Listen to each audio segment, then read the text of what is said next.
Akodo would shout, Oledo, wake up, you lazy girl. Fetch water, sweep the compound, wash the plates, go to the stream, grind pepper. Her voice was always loud, sharp, and impatient. Oledo never argued. She stood quickly, washed her face with cold water, and hurried to obey.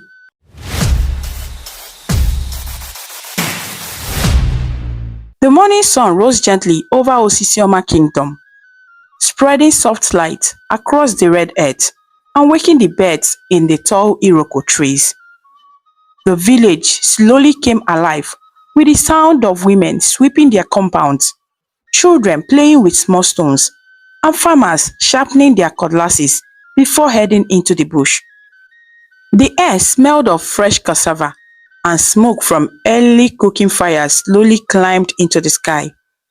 It was a peaceful morning, but inside the palace, things were different.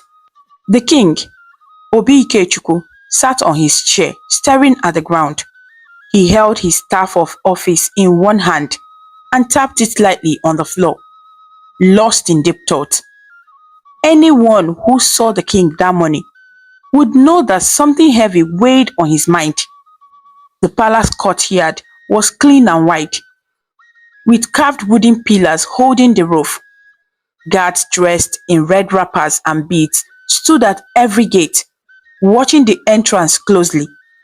Servants moved quietly from one corner to another, carrying water, sweeping, or polishing the king's royal drums. But even though everything looked normal, palace workers whispered to one another. They could feel the tension in the air, like clouds gathering before heavy rain. Soon, the royal gong sounded. Bagam, bagam, bagam. It was loud enough to reach every ear within the palace walls. The sound meant only one thing. The council of elders was being summoned. Old men with white beards, walking slowly with their staffs, began to enter through the palace gate. Each elder greeted the guards, then carried themselves with respect into the palace hall. Their wrapper clothes were tied firmly around their waists, and their beads clinked softly as they walked. One by one, they took their seats inside the council chamber, a large room decorated with ancient carvings of past kings and brave warriors.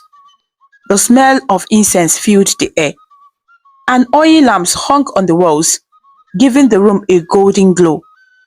At the front, on a slightly raised platform, stood the king's throne, tall, carved with lion heads on each side. The elders bowed as the king entered and sat down, his crown shining under the lamplight. After the greetings and traditional prayers, Elder Ndoka, the oldest among them, stood up slowly. His voice was calm but carried great authority. My king, he began, we have come to remind you of something very important. The king nodded slowly, still tapping his staff on the ground. Speak, Elder Ndoka, I am listening. The elder cleared his throat. The moon has passed many times since the last announcement. The time for coronation is near. Soon your son, Prince Ochendo, must take the throne. But our law is clear. A prince who has no wife cannot wear the crown. The king needs a queen beside him to guide, to help, and to continue the royal line. Murmurs spread among the other elders. They nodded in agreement.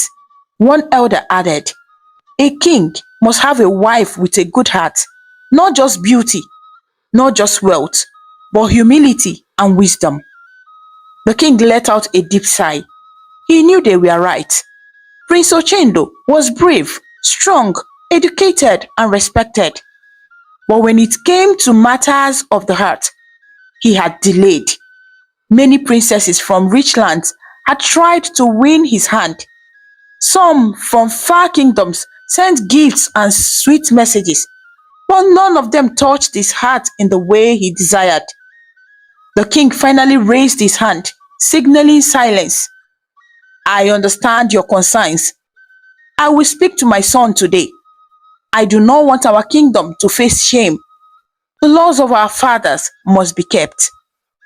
The elders nodded and declared, Igwe, in deep respect. They prayed for wisdom, strength, and peace.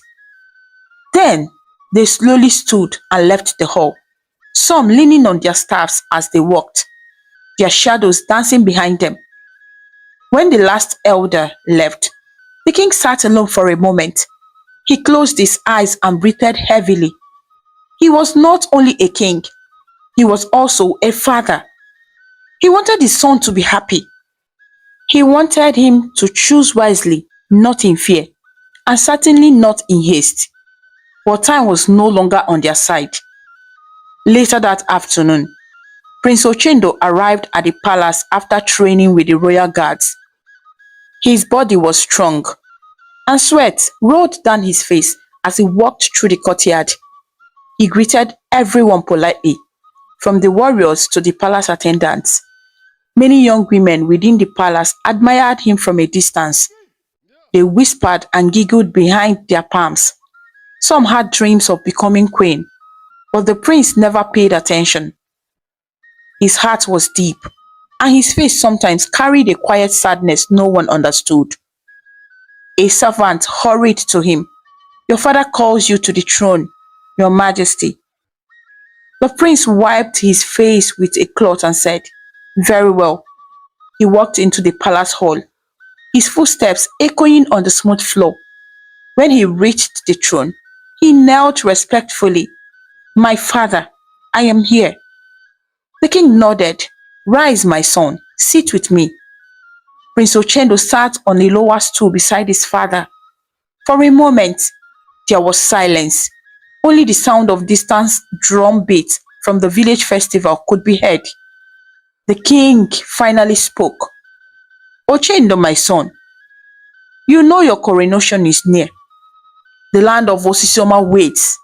The elders wait. The people wait. But there is one thing missing. The prince lowered his head. He already knew where the conversation was heading. A king must have a queen, his father continued. Not just any woman. A woman whose heart is clean. A woman who respects people from the lowest servant to the highest chief. A woman who will care for you, for this palace, and for our people. The prince swallowed hard. Father, I have tried, he said softly. I have met many women, but their hearts are full of pride. They only love the throne, not the man. They look down on servants. They speak rudely. My spirit rejects them. The king listened carefully, then placed a hand on his son's shoulder. I understand, but time is moving. Our people cannot wait forever. The prince's eyes showed worry. He looked away, staring at the carvings on the wall. What if I choose wrong? He whispered. What if the woman who becomes queen destroys our peace? What if she brings pride to the palace? What if she bullies the servants? What if she disrespects the elders? I do not want to rule with trouble in my home. The king sighed. Marriage is never perfect. But when you find a heart that is humble, you will know. Look beyond beauty, beyond wealth, beyond dancing. Look at how she treats people when no one is watching. The prince nodded slowly, trying to calm his beating heart. The king continued. From tomorrow, more princesses will come from far places. Meet them with respect.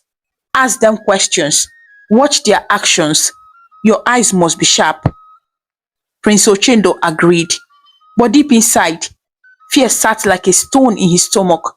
He remembered past attempts.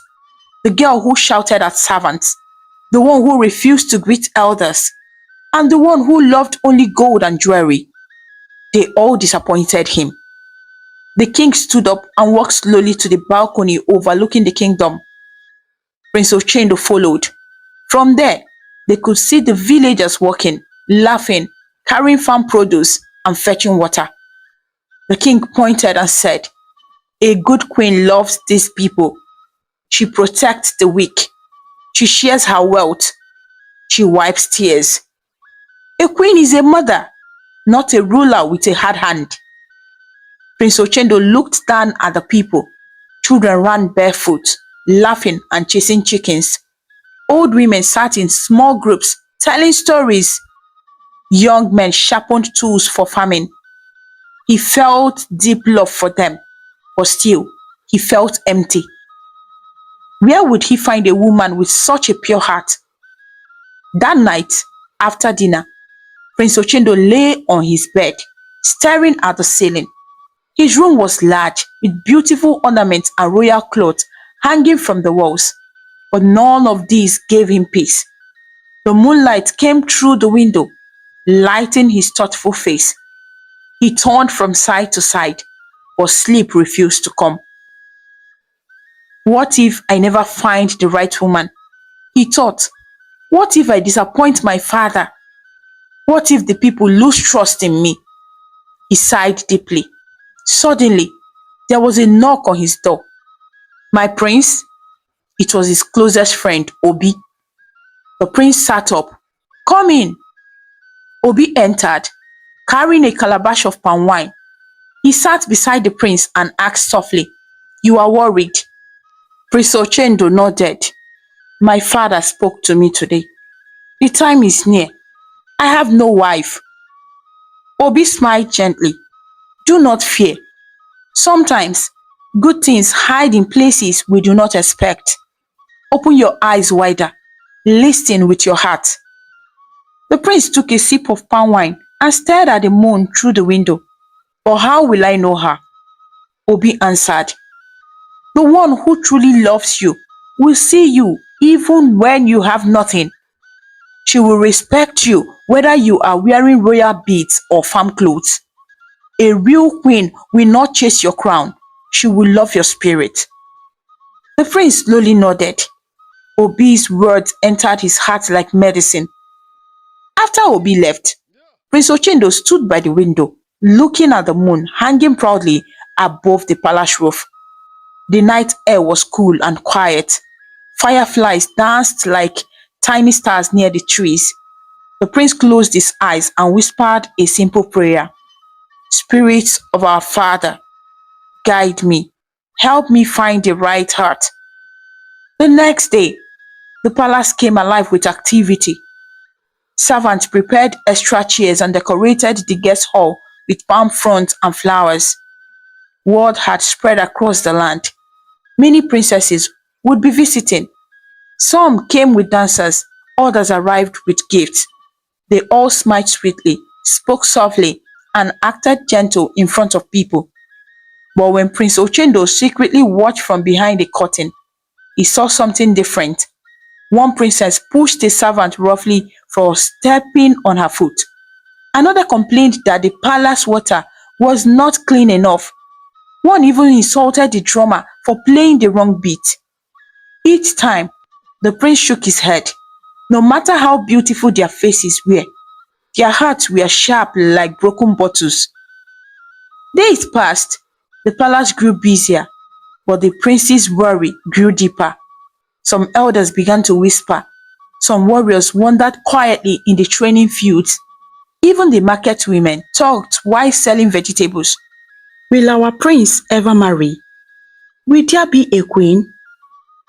The prince felt the pressure. When he met his father again, the king asked gently, "Have you found any hope?" The prince bowed his head. "Not yet, father." The king sighed deeply, closing his eyes for a moment. "My son, look further. Maybe your queen is not among these visitors. Maybe she is hidden somewhere your eyes have not reached."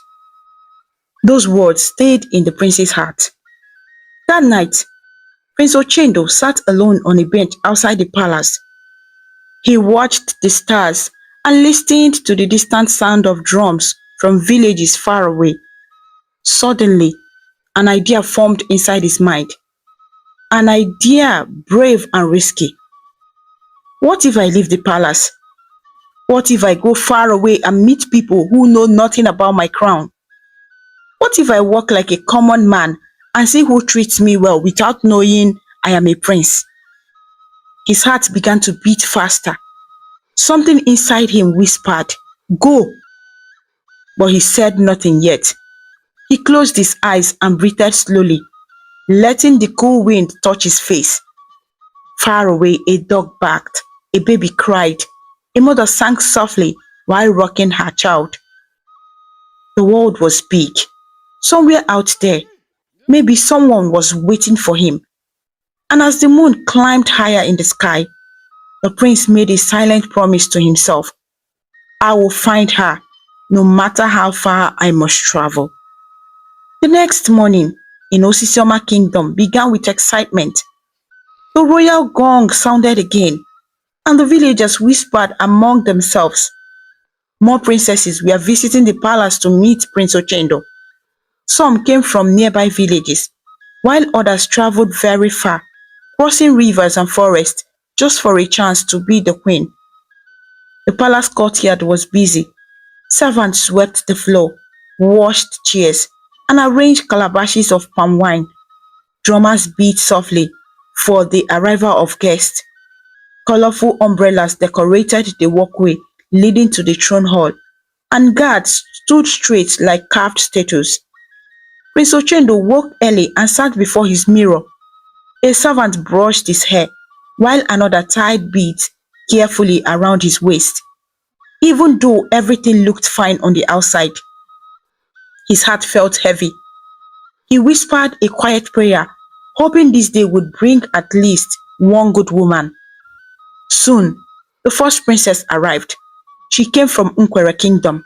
Her clothes shone like the morning sun, and her face was decorated with bright powder. She walked as if the ground was too cheap for her feet. She greeted the king politely with a sweet voice, but when a servant accidentally brushed her wrapper while passing, she shouted, "Are you blind? Can you not watch where you are going?" Her voice was sharp like a thorn. Prince Ochindo noticed this. Her heart sank immediately. When she turned toward him, she smiled again, pretending nothing happened. The prince forced a smile back, but inside he already said no. After she left, the king asked softly, "My son, what do you think?" Prince Ochendo shook his head quietly. Her beauty is on her face, not in her heart. The king nodded sadly. Not long after, another princess arrived. She came with dancers and drummers and three servants carrying boxes of gold jewelry. The courtyard was lively and loud. Everyone watched as she entered the palace hall. When she saw the throne area, she did not even kneel. Instead, she waved her fingers lazily and said, "Greetings, king." Her voice was full of pride, like someone doing others a big favor. While talking to the king, she said, "I do not like noise from children," and angrily told a small girl to stop smiling near her. The girl walked away sadly. Prince Ochendo watched this, and again, his heart rejected her immediately. Later, outside the palace, the princess's servants whispered to one another. "She slapped me yesterday," one said. "She pours water on us if the food is not warm enough," another added. Prince Ochendo heard everything. This is not a queen, he thought. Days passed.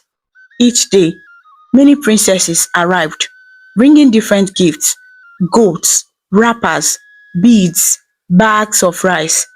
Some recited poems praising the king. Some sang sweet love songs.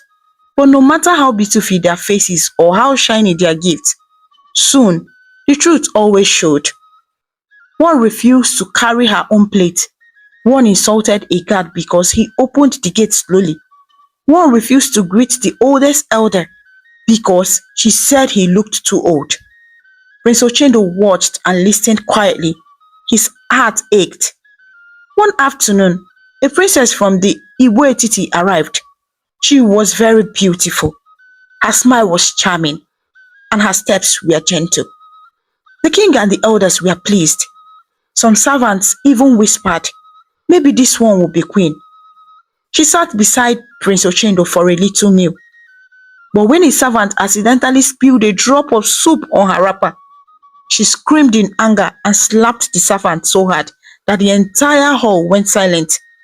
The servant fell to the floor, holding her cheek, eyes filled with tears. Prince Ochendo stood up immediately. That is enough, he shouted, voice heavy with anger. The hall became so quiet that one could hear a pin drop. The princess trembled with shame. Without another word, she left the palace. That night, the prince sat quietly in his room. The moon shone through his window, lightening his sad face. He sat on a wooden stool and rubbed his forehead. What am I doing wrong? He whispered. He remembered the king's words. Look deeper, listen with your heart. But all he saw was pride. The next morning, more princesses arrived. They came with groups of women singing loud praise songs about beauty and wealth. But when the praise singers left, the real behavior came out. One princess said loudly, I don't greet servants. They are not on my level. Another said, when I become queen, I will sack all of you that are slow. A few even asked the prince, how many gold rooms do you have? How many servants will I control? How many lands will become mine? None asked about the kingdom's peace. None asked about the people. None asked about the widows or the poor. Prince Ochendo felt like crying. After one long week, the prince became very tired. He sat with his father in the throne room once again. My son, the king said, is there any princess you like? The prince rubbed his eyes. Father, I have failed again. Their beauty is like paint on a wall. It looks fine until you touch it. The king sighed, sadness in his eyes. Maybe the next week will be better. But the next week was not better. A princess from Owerri arrived with 10 servants carrying bags of clothes. She spoke gently to everyone at first, smiling like an angel. But during a small meal, the soup was not sweet enough for her taste. She threw away the bowl and shouted, useless cook! Do you want to kill me with tasteless food? Prince Ochendo watched closely. He did not look at her face. He looked at her heart, and again, disappointment. Later that evening, the prince walked alone in the palace garden. A soft wind blew on his face, and the leaves rustled gently. He sat under a mango tree thinking. Fireflies danced around him, glowing softly like tiny lamps in the dark. What if love does not exist for me? He whispered. What if I am not meant to have a queen? His chest felt heavy. He wanted to be king. He wanted to serve his people. But the thought of marrying the wrong woman scared him deeply. The next few days were even worse. Some princesses wore pride on their faces like masks. One asked how many servants she should punish if they make mistakes. One said she would never touch the ground with her bare feet and demanded servants lift her chair everywhere. One even insulted an elder, calling him old and foolish because he asked her to speak kindly. Prince Ochendo reported every incident to his father. The king listened quietly, disappointment growing in his heart as well. My son, the king said, a rotten heart will destroy the palace. A wicked queen will bring tears to this land. We must be careful. The prince nodded, but the pressure from the elders grew stronger. They came again and again and again, reminding the king, the coronation is near. The throne cannot be empty. The prince must choose. Soon, gossip spread across the market. Women selling vegetables whispered, has our prince rejected every princess? Why is his heart still empty? Some younger girls giggled and said, maybe he is blind. But one old woman, Mama Nkechi, shook her head. She was white. Beauty is not peace, she said. A pretty face can hide a wicked heart. The prince is wise. The next morning, the largest group of princesses arrived, 12 of them. They lined up in the throne room. Each looked more beautiful than the last. Their wrappers shone like gold. Their beads jingled like bells. The first princess smiled sweetly and knelt. Greetings, my prince. I will serve you with all my heart, she said. But when she left the hall, she scolded a maid harshly for not tying her hair properly. The second princess was quiet and gentle, but when a child ran past her, she said loudly, "Remove that dirty thing from my sight." The third princess rejected the royal drink because she said the cup looked cheap. She refused to sit on the soft stool because she said the cloth was not expensive enough for her. By the time the 12th princess had finished talking, Prince Ochendo felt like fainting. His head pounded, his heart throbbed. He wanted to run out of the palace and breathe fresh air. When all the princesses left, the king looked at him. Well? Prince Ochendo shook his head weakly. None, father. Your hearts are sharp like knives. For the first time, the king looked truly worried. He rubbed his beard and stared at a large gong hanging on the wall. The coronation must happen soon, he murmured. What shall we do? Prince Oshendo stood, bowed, and walked out slowly without a word. He felt completely defeated. That night, he went outside again. The stars were bright, and the moon shone like silver. He sat by the palace wall, listening to the sound of crickets. Tears formed in his eyes. Why can't I find one good woman? He asked the sky. Is kindness so rare? Suddenly, footsteps approached his chamber door. The prince lifted his head slowly. It is me, Obi whispered from outside. Enter, the prince replied. Obi pushed the door gently and stepped in. He carried a small clay cup of warm palm wine and placed it on the table between them. He sat down quietly. For a moment, neither man spoke. They simply listened to the crickets and the distant night drums from a far village celebrating marriage. Obi studied the prince's tired face. You didn't eat tonight, he said softly. Prince Ochendo shook his head. My stomach has no strength for food. He took a deep breath. Obi, the coronation day is near. The elders watch me like hawks. Each sunrise tightens my chest. Obi nodded slowly. A king should not carry fear in his heart. And what of a prince who cannot find a queen? Ochendo asked sadly. Obi rubbed his chin and looked into the dancing flame. Maybe you are looking in the wrong direction. Silence fell again. The prince's fingers tapped the wooden table gently, matching the beating of his heart. Then finally, his voice came low and steady. I have decided. Obi turned sharply. Decided what? I will leave this palace, the prince said. Not as a king's son, not as a prince. I will live as a simple man. I will go far away to a land where nobody knows my name or my face. I will work with farmers, eat with beggars, sleep in small huts, and see how people treat me when they cannot see the crown behind me. Only then will I find a woman with the right heart. Obi's eyes widened with surprise and respect at the same time. He leaned forward. That is a brave decision, my prince. Dangerous but wise. Many would not dare it. Prince Ochendo nodded. The palace blinds people. They bow to my title, not to my heart. But a woman who can love a poor farmer, she will be my queen forever. Obi smiled gently. Then you must disguise well. Prince Ochendo looked at his reflection in the mirror. His royal beard was thick and neat, marking his high status. His clothes were fine and rich, beads heavy around his neck. He stood up and walked slowly to the mirror. I will shave this royal beard tonight, he whispered.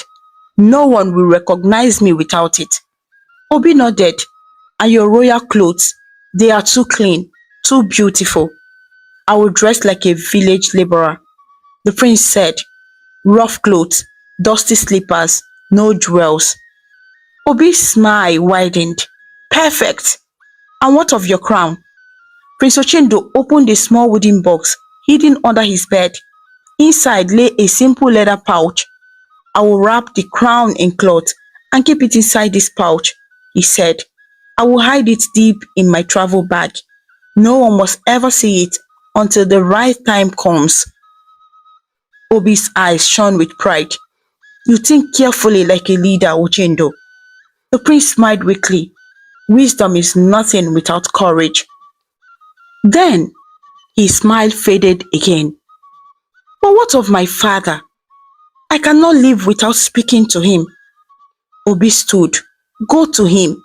He is a father before he is a king. Prince Ochendo breathed deeply and walked quietly through the palace halls. Torches flickered along the walls, and guards stood at their post, not expecting anyone to move during such quiet hours. When he reached the king's chamber, he stopped and knocked gently. My father, may I enter? From inside, the king's voice responded, low and deep. Come in, my son. Prince Ochendo stepped into the room. The king was sitting at a small table. His eyes lifted slowly, and he watched his son approach. My father, the prince began, I have come with a matter heavy in my heart. The king placed the scroll aside. Speak freely. Prince Ochendo knelt respectfully. I have failed to find a queen among the princesses who have come here. Their hearts are full of pride. Their eyes chase only wealth. They bow to the throne, but not to the spirit of peace. The king nodded slowly, as if he had been expecting those words. And so, the prince continued, I have decided to leave this palace. I will go to a far land. I will live like a common man. And there, I will watch the hearts of the women. One day, my heart will know the right one. The king stared at him in silence. His eyes were sharp, full of memory. After many seconds, he rose from his seat and walked to the window. The moonlight touched his face, revealing his thoughtful expression. You have spoken like a wise man, Ochendo. The king said finally, no crown should sit on a heart that is not at peace, and no queen should enter this palace whose spirit is not humble.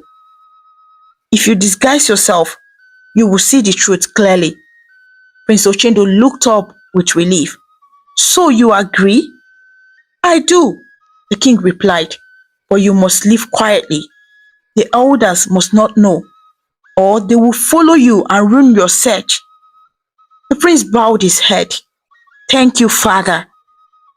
The king walked back and placed his hand firmly on Ochendo's shoulder. His voice lowered to a whisper. Go far enough to hide, but not so far that I cannot find you when the time calls. And do not forget who you are. Your strength is not in beads or titles. It is in the goodness inside you. Prince Ochendo felt tears sting his eyes. He swallowed hard. I will remember, father. The king stepped back and reached for a small pouch on the table. He opened it and revealed 8 cowries. These cowries are old, the king said. My father gave them to me when I was young. Take them. If danger comes, trade them for help. They carry royal blessings. Prince Ochendo accepted them with both hands and touched them to his forehead. I will use them wisely. The king embraced his son tightly. It was the first hug they had shared in many weeks. Their hearts beat with quiet. When they separated, the king's voice broke slightly. Find your queen, my son. Find her heart, then return to us. Prince Ochendo nodded. That night, while most of the palace slept, he entered his bathing room with scissors and a sharp blade. He stared at his reflection. His royal beard framed his face like a mask of pride. Slowly, carefully, he began trimming it. Hair fell to the floor in small piles. When he finished, his face looked younger, so normal that even some guards might walk past him without greeting. Next, he removed every royal bead from his neck, wrist, and ankles. He placed them in a wooden box, locked it, and slid it under his bed where only dust could find it. He opened his wardrobe and chose a rough brown wrapper, worn from age, with small patches sewn on it. He tied it firmly. He slipped his feet into simple slippers made of tough leather. He stood in front of his mirror again. Gone was the prince. Gone was the noble look. Before him stood a simple villager. Obi returned quietly with a small sack. Inside this bag, he whispered, "Are a hoe, a rope, and a pick. They will make you look like a farmer." Prince Ochendo took it with a grateful nod. Then he wrapped a thick cloth around his hidden crown and placed it deep inside the bag. Before leaving the room, he looked around slowly. The wooden carvings, the clay pots, the decorated bed. He would not see these things for a long time. Just before daybreak, as the sun began to lighten, Prince Ochendo quietly stepped out of his room. Obi walked behind him silently, carrying nothing but worry in his eyes. At the palace gate, two guards stood. They bowed deeply at first, but then their eyes widened with confusion. Was this really the prince? "My prince," one guard asked uncertainly. Prince Ochendo smiled gently. "I am not prince today. I go to see how the world lives. When the wind brings me back, you will understand." The guards looked at each other in silence. Then, remembering the king's private words earlier, they bowed their heads and stepped aside. As Prince Ochendo walked out of the gate, the air smelled fresh like new yam. Birds began singing early morning songs as though greeting him. He walked with no escort, no royal staff, no drums announcing his name. Obi stood at the gate watching him go, fighting tears. "May your footsteps lead you to the woman worthy of your heart," he whispered. Prince Ochendo raised his hand in slow farewell without turning back. He walked down the long dusty road, leaving behind the tall palace walls, the carved lions, the chanting guards, and the golden drums. He passed farms, streams, and small huts. He greeted farmers who looked surprised to see a young man walking with only a bag and simple clothes. He walked until the kingdom's border faded behind him. Hours passed, then miles, then villages, and still he walked, quietly smiling and greeting everyone kindly. At the path dividing two far kingdoms, he stopped and looked ahead. This must be the road to Anioma.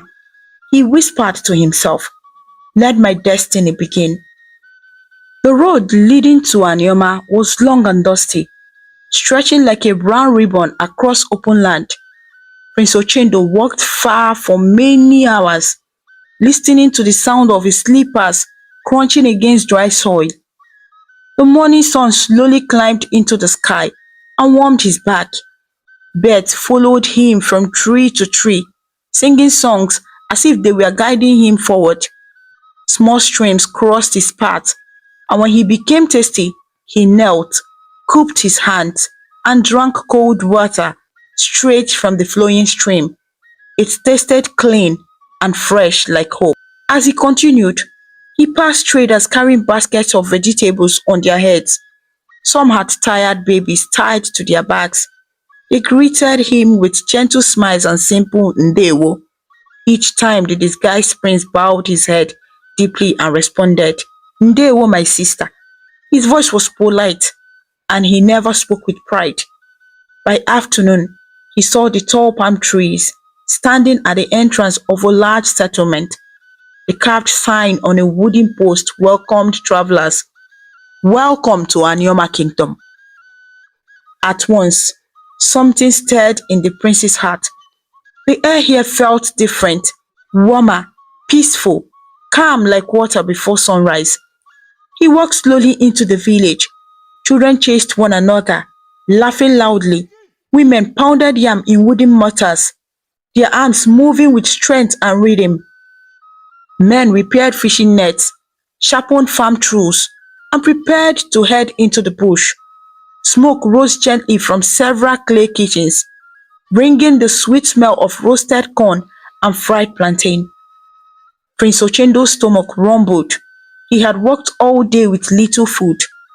He stopped near a small food stand where a kind woman was frying akara balls, hot, round and golden. She looked at him with curious eyes. "Nwanne," she asked, "you look tired.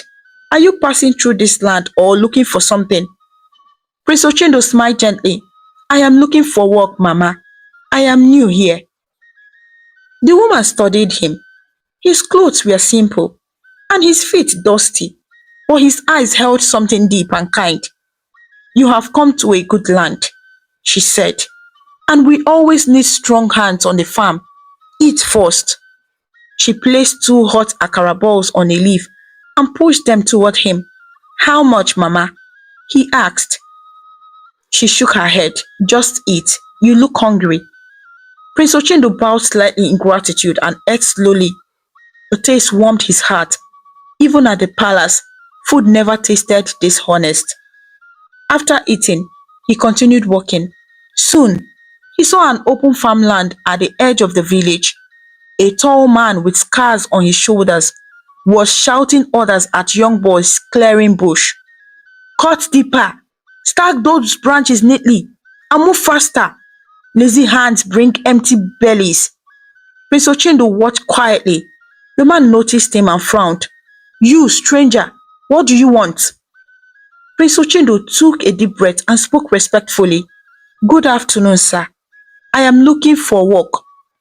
I can carry firewood, clear bushes, fetch water, anything at all I can do." The man looked at him up and down. "Eh? Your hands are too soft oh. You look like somebody who has never lifted a hole in his life." Prince Ochendo smiled softly. Hands become hard when work begins. The man chuckled. "I like your mouth. What is your name?" The prince paused for a heartbeat. He could not use his real name. "My name is Chendo, sir," he answered smoothly. It was close enough to remember, yet hidden enough to protect the truth. The man nodded. "My name is Okafo. I own this farm. If you work well, I will pay you daily. If you are lazy, I will send you away. Do we understand each other?" "Yes, sir," Ochendo said quickly. Okafo pointed at a large pile of firewood near the trees. "Carry these to the storage hut beside the yam barn, and do it before the sun rests." Without another word, Prince Ochendo lifted the first bundle of firewood. The weight was heavy. Sweat gathered on his forehead almost immediately, but he did not complain. The other workers watched. Some whispered, "Who is that stranger? He looks too gentle for this work. His face is clean. Maybe he ran from his wife. He will not last a day." They laughed. Ochendo continued working steadily. He carried wood, cleared bushes, and pulled stubborn roots from the earth. His back ached, and his palms soon felt the bite of rough wood. But he kept going. At the palace, servants would have carried water for him. At the palace, pages would have wiped sweat from his brows. But here, no one offered help, and he did not expect any. This was where he chose to be. As the sun slowly began to fall toward the horizon, turning the sky orange, Okafor returned. His eyes widened slightly. The huge pile of firewood was gone, neatly arranged in the storage hut. The bush was cleared clean, not one stubborn stalk standing. Okafor scratched his head in disbelief. Which of you did this? The young workers pointed silently to Ochendo. That one. Okafor walked to Ochendo. You finished all this alone? Ochendo wiped sweat from his brow. Yeah, yes, sir. Hmm. Okafor nodded slowly, respect growing in his eyes. You work like 10 men. Come early tomorrow. I will pay you at sunset. Ochendo bowed slightly. Thank you, sir. As Ochendo walked back towards the village center, some women carrying firewood passed him. They whispered among themselves, that stranger is a respectful one. I saw him greet old Mama Uzo with both hands, and he did not push children away on the road. Word traveled fast in village. By the time he reached the market area, a group of elders sitting near the palm wine store watched him quietly. That one has humble feet though, one elder said. He walks softly, but he works hard. Another elder stroked his grey beard. Time will reveal his story. Later that evening, Ochendo bought a small bowl of garri and soaked it with cold water. It was simple food, but after a hard day's work, it tasted sweeter than a royal feast. A young woman serving the food asked shyly, Did you just arrive today? Yes, he replied politely. I am looking for a place to rent. She pointed toward a narrow path. Follow that road. You will see Mama Wanma's house. She rents small hut behind her compound for travelers. Ochendo thanked her and followed the path. Fireflies danced around him, lighting his way.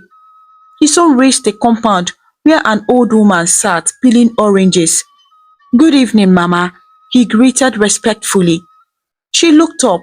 You speak well. What do you want? I am new in this land. Can I rent a small hut? She studied him with sharp eyes. Are you clean? Are you a troublemaker? Do you steal people's chickens? Ochendo laughed lightly. I am clean, Mama. I just want work and peace. Hmm? She pointed to a small mud hut behind her house. You can sleep there. Pay me little money every 5 days. Ochendo nodded. I will pay. Inside the hut was simple. A simple wooden bed lay in one corner, and a clay pot stood empty in the other. Dust floated in the air, but when Ochendo looked around, his heart filled with the peace.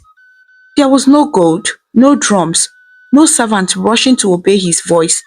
It was quiet, but it was honest. That night, he removed his bag and placed it gently under the bed. He unwrapped the cloth inside. The crown lay there, glowing softly in the firelight like a sleeping lion. He stared at it for a long moment. I will wear you again, he whispered, but not yet. He wrapped it carefully again and hid it. The next morning, long before sunrise, he woke up to the sound of roosters crowing. He washed his face with cold water from the clay pot and walked towards Okafor's farm. Some young workers were already there. When they saw him, one whispered, I thought he would not return. Another laughed quietly. His back will cry today. But Ochendo worked harder than anyone expected. He lifted logs, dug holes, planted yam seedlings, and arranged firewood. Every time Okafor shouted an order, Ochendo responded, yes sir, without argument. At midday, Okafor called for rest. Workers sat under a large mango tree, drinking water and wiping sweat. One man looked at Ochendo and asked, Stranger, where did you learn to work like this? Ochendo shrugged gently. I grew up helping people. Days passed, and the stranger became known to everyone. He greets elders properly. He helps children carry water without asking for payment. He never complains. He always shares his food.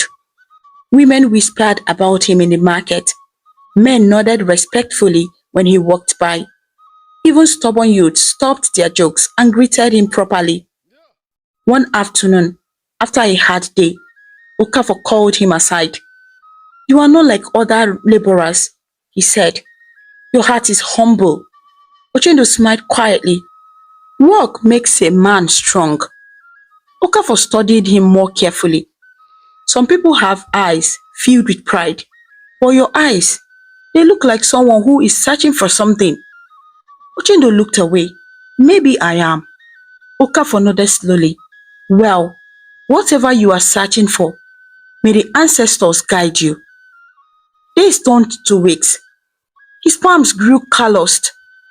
His arms grew stronger. His body became used to heavy lifting and early mornings. And slowly, Anioma began to accept him as one of their own. Children ran to him for stories. Old men shared proverbs with him. Women gave their leftover food when he was too tired to cook. But deep inside his heart, he never forgot his purpose. He would wait. He would watch. He would listen. Morning lights crept softly into Anioma kingdom like a shy visitor. Roosters crowed loudly, and goats bleated as he searched for grass. The smell of wood smoke drifted through the air from kitchen fires, and birds hopped around, pecked at leftover crumbs from the night before. Chicken ran through narrow footpaths, chasing one another with laughter. The village was waking up. In a small compound at the far end of the village lived a girl named Oledo. Her name meant golden wealth, but her life did not look golden at all. Her house was made of mud walls and a rusty zinc roof that rattled whenever the wind blew. In the middle of the compound stood a mango tree that gave shade to everyone. Everyone except Oledo. Because while the tree was cool and peaceful, Oledo's heart was always weary. She lost her parents when she was very young. Her father died first from sickness after returning from the bush. Her mother followed months later from grief and stress. Since then, Oledo was taken in by her father's sister, Akudo. At first, the villagers rejoiced. "Akudo is kind," they said. "She will take care of her brother's child." But soon, they realized they were wrong.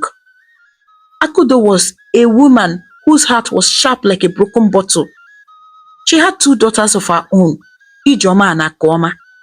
They were close in age to Oledo, but unlike her, they enjoyed soft living. Akudo dressed her daughters in bright wrappers decorated with shiny beads. She braided their hair neatly and rubbed sweet-smelling oil on their skin. They ate hot meals morning and evening and slept on soft bed under mosquito nets. But Oledo slept on the cold ground beside the firewood shed. She owned only two worn-out dresses. Her hair was rough because Akudo never allowed anyone to touch it.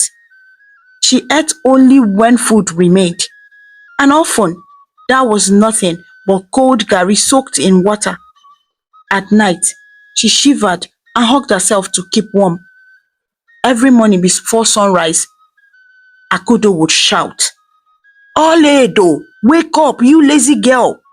Fetch water, sweep the compound, wash the plates, go to the stream, grind pepper."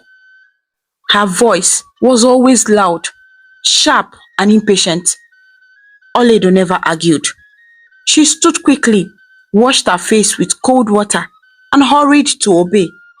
She swept the compound with dry broom until dust covered her feet. She pounded yam until her arms shook. She washed her cousin's clothes until her fingers wrinkled from water. Yet when visitors came, Akudo smiled and lied.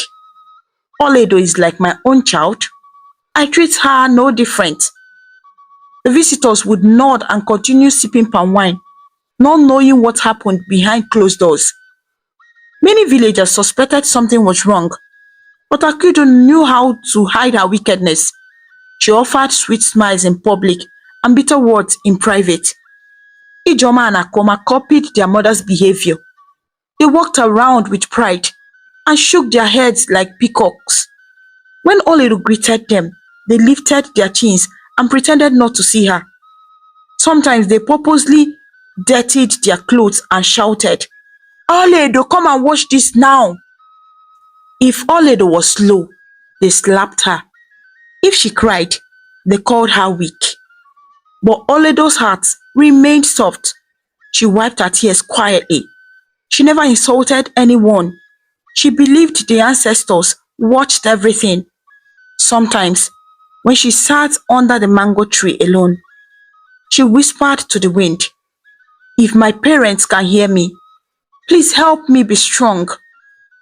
One hot afternoon, while Oledo fetched water from the stream, some village girls gathered to tease her. You are always dirty, one said. No boy will ever look at you. Another added, you have no family. A third whispered. Oledo sighed quietly.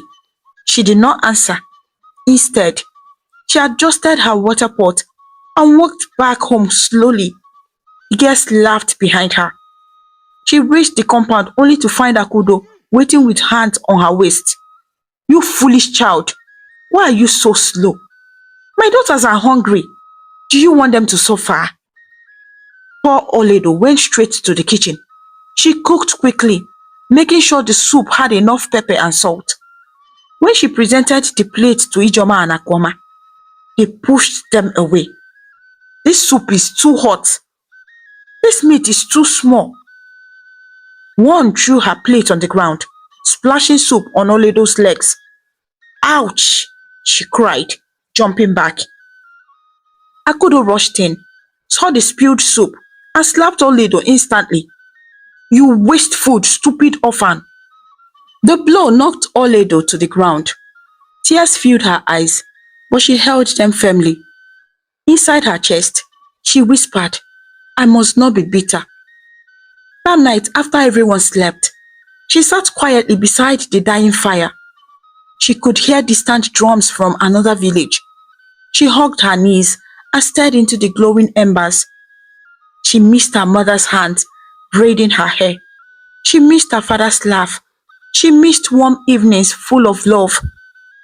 But the only warmth she had now was the small red glow of burning wood. Meanwhile, across the village, Chendo, which is Prince Ochendo, was returning from the farm. Sweat rolled down his face, and his hands were sore. He passed through the market and saw a small figure sitting alone by the roadside. He paused for a moment, watching from a distance. Her posture was tired, yet her face remained gentle. Who is that? He wondered. Just then, more footsteps approached, and a group of village boys passed. That is Akudo's niece. One whispered, she works harder than a donkey. Another added, she never complains. Said the third. Chendo kept watching until Oledo slowly stood and walked into the small shade behind the compound. Even from afar, he could see she slept on the ground. Something inside his heart shifted gently.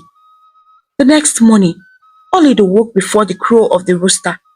She washed, swept, and carried heavy pots to the fire. When she finally had a moment, she went to the small pond to wash her clothes. At the pond, some girls whispered, why do you still smile? If I live with Akudo, I would have run away.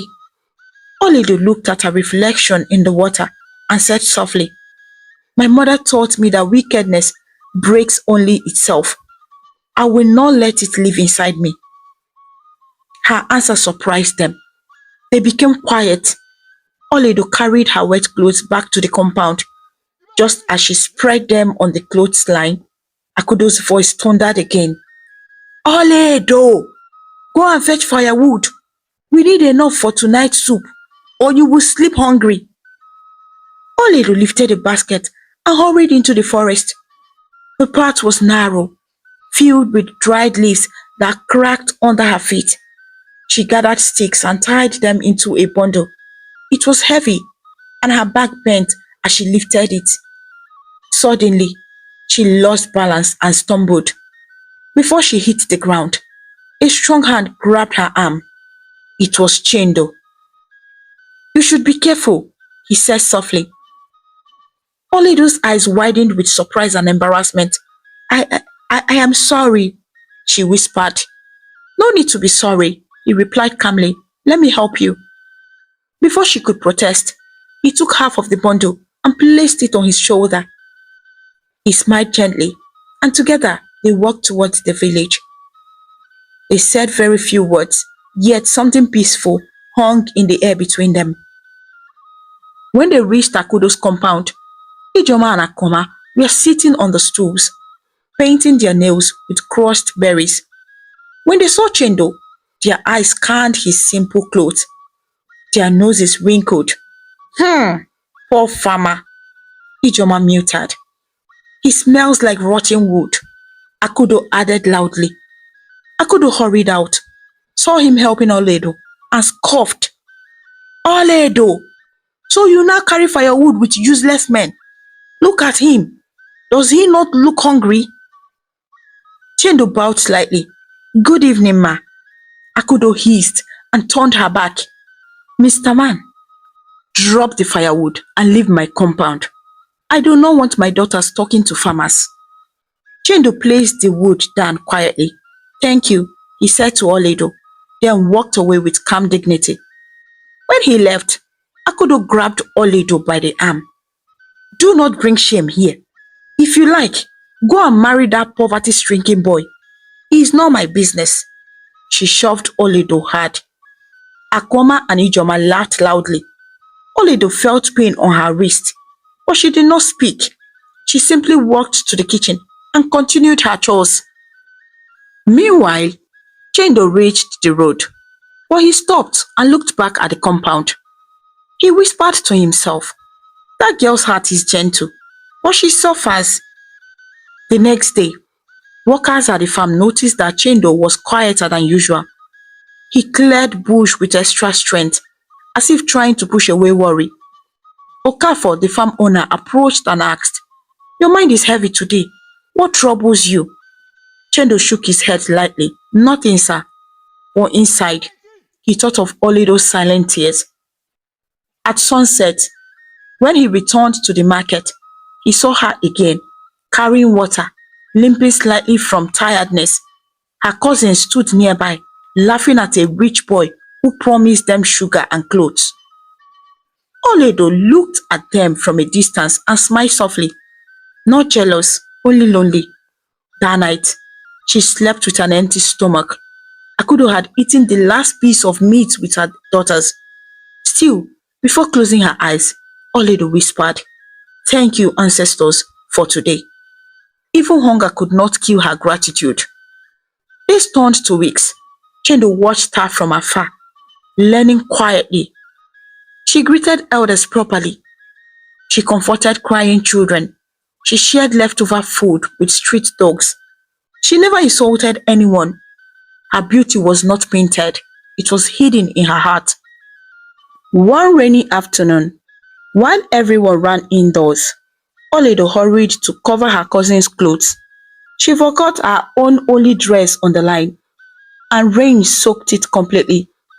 Akudo found out and beat her with stick 2 times. When Chendo saw her bruises later near the stream, his fists tightened. Something in his chest burned with anger, but he hid it. Are you all right? He asked softly.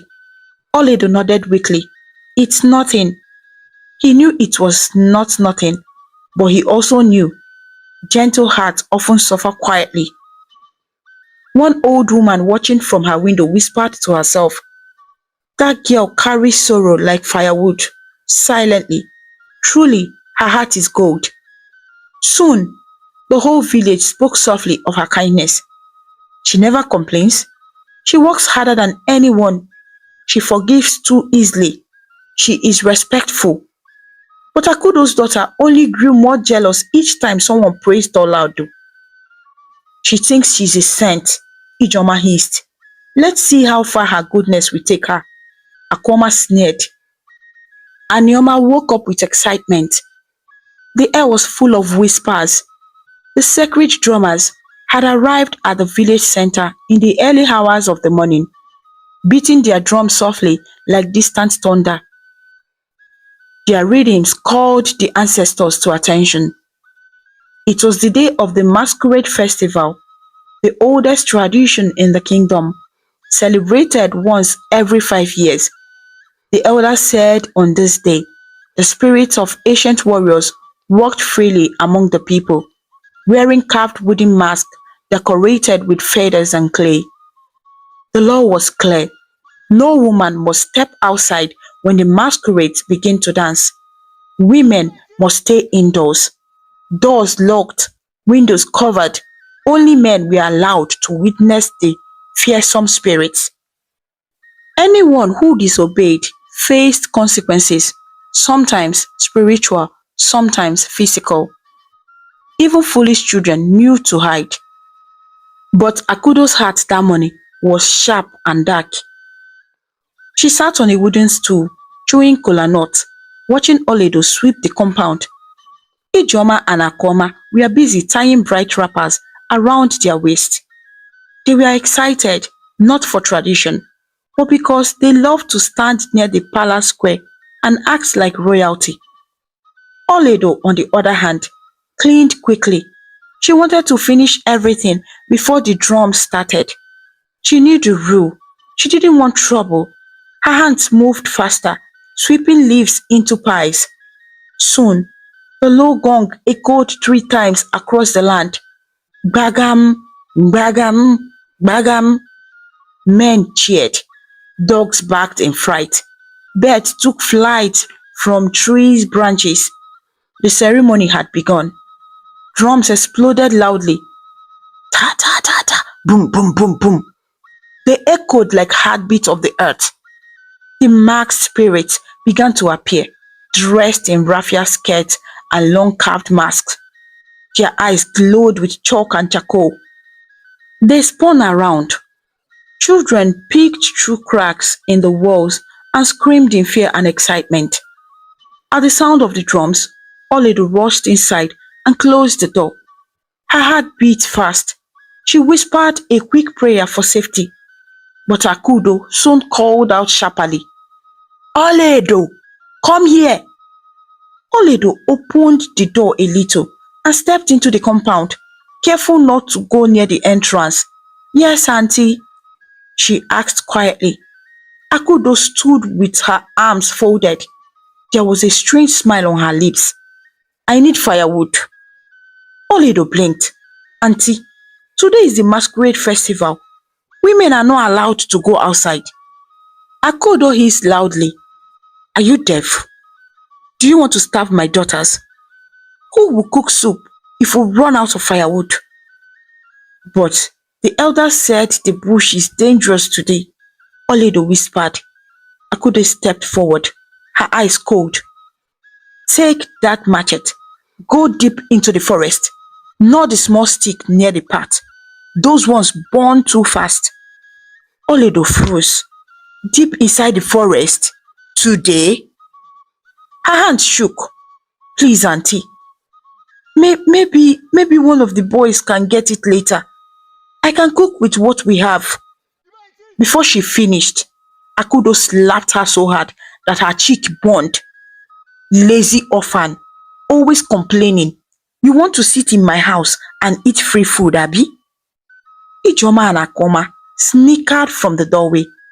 Go, Akoma taunted, or the masquerade spirit will slap you too. Oledo felt tears gather, but she nodded. She had no power to argue. She left the empty basket slowly. As she walked towards the compound gate, she heard Akudo whisper darkly to her daughters, Let her go. Let the spirit do the work for me. When she doesn't return, we will have peace. The girls giggled. Oledo's heart sank. She now understood. They wanted her to disappear. She stepped outside anyway, praying under her breath. Each step felt heavy. Meanwhile, in another part of the village, Chendo, that is Prince Ochendo, was helping Okafor carry firewood to his hut. He heard the drums too. Men around him began jumping in excitement. It is today, one said. The spirits have come, another shouted. Chendo watched quietly, respectful. He knew traditions, he also knew danger. As the masquerade danced through the village, some ran with long canes, chasing boys who tried to show bravery. Men laughed, dodging and running. The festival was full of energy. But as spirits roared and dots swirled, Chendo noticed something strange. A girl walked alone towards the thick forest. She carried a basket, head down, stepping fast. Men whispered, "What foolish girl is that? She wants trouble. The spirit will catch her." Chendo's heart tightened.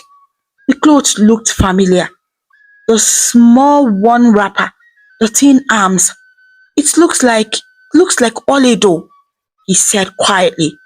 He stepped closer for a better view. Yes, it was her. What is she doing? He whispered. Without thinking, he dropped the firewood and began moving after her, keeping a distance to avoid suspicion. Oledo reached the edge of the forest. The trees towered high, shadows dancing beneath them like hidden ghosts. The drums echoed from far away, making the leaves tremble. She took a step inside. Leaves crunched beneath her feet. The forest smelled of damp soil and old wood. She picked one stick, then another, but her hands shook. Every small sound made her jump. A lizard ran across the leaves. She gasped. Branches snapped overhead. She froze. Meanwhile, deeper inside, two masquerades ran wildly with long sticks, chasing anyone they found. Back in the village, Ijoma and Akoma leaned against the gate, laughing. If she doesn't die, maybe she will never return. Ijoma smiled. Akudo nodded with satisfaction. When spirits finished her, we will say she ran away with a boy. Back in the forest, Oledo bent to tie her firewood bundle. Suddenly, a loud noise echoed through the trees. Mmm. She dropped everything. Her heart raced. Another shout followed. Heavy footsteps thumped nearby. Leaves shook. Birds scattered. Oledo trembled uncontrollably. Tears rolled down her cheeks. She whispered, "Mother, Father, please protect me." Just then, a hand tapped her shoulder. She nearly screamed, but the voice was calm. "Breathe, it is me." She turned and saw Chendo. Her fear melted into relief. You, you, what are you doing here?" He looked at her bundle of sticks. "What are you doing here on today of all day?" "I was ordered," she whispered. Chendo's jaw tightened. "Your aunt?" He picked up the firewood and placed it on his shoulder. "We must leave now." Suddenly, a thunderous scream shook the forest. A masquerade was approaching. Its mask was carved with horns. Its raffia skirt brushed the leaves loudly. It carried a cane thicker than a man's arm, and it was running towards them. Oledo's knees weakened. Chendo grabbed her wrist. "Run!" They sprinted through the trees, dodging branches, leaping over roots. The masquerade roared louder, chasing them. Oledo stumbled. Chendo pulled her up quickly. "Don't look back." Soon, daylight broke through the trees. They burst out of the forest and collapsed near the village boundary. The masquerade did not cross the sacred line. It turned around and disappeared into the trees. Oledo lay on the ground, chest heaving, tears mixing with sweat. "Thank you," she whispered breathlessly. Chendo smiled softly. "You should not have been here." She lowered her head. "My aunt, she ordered me." "A wicked woman's words should not carry that much power," Chendo replied gently. She looked into his eyes. tired, kind, honest. She felt safe. They stood and walked together towards the compound. Villagers stared with wide eyes. The whole story traveled faster than goats. What madness! She could have died. Who sent her there? Rumors flew like birds. When they reached the gate, Akudo acted shocked. Oledo, where have you been? I was worried. Chendo's eyes narrowed. He said nothing. Oledo remained silent too. She would not feed her aunt's lies. Ijoma and Akoma rolled their eyes. She returned. Pity. Oledo entered quietly. Her aunt's lips coiled with anger. Her plan failed.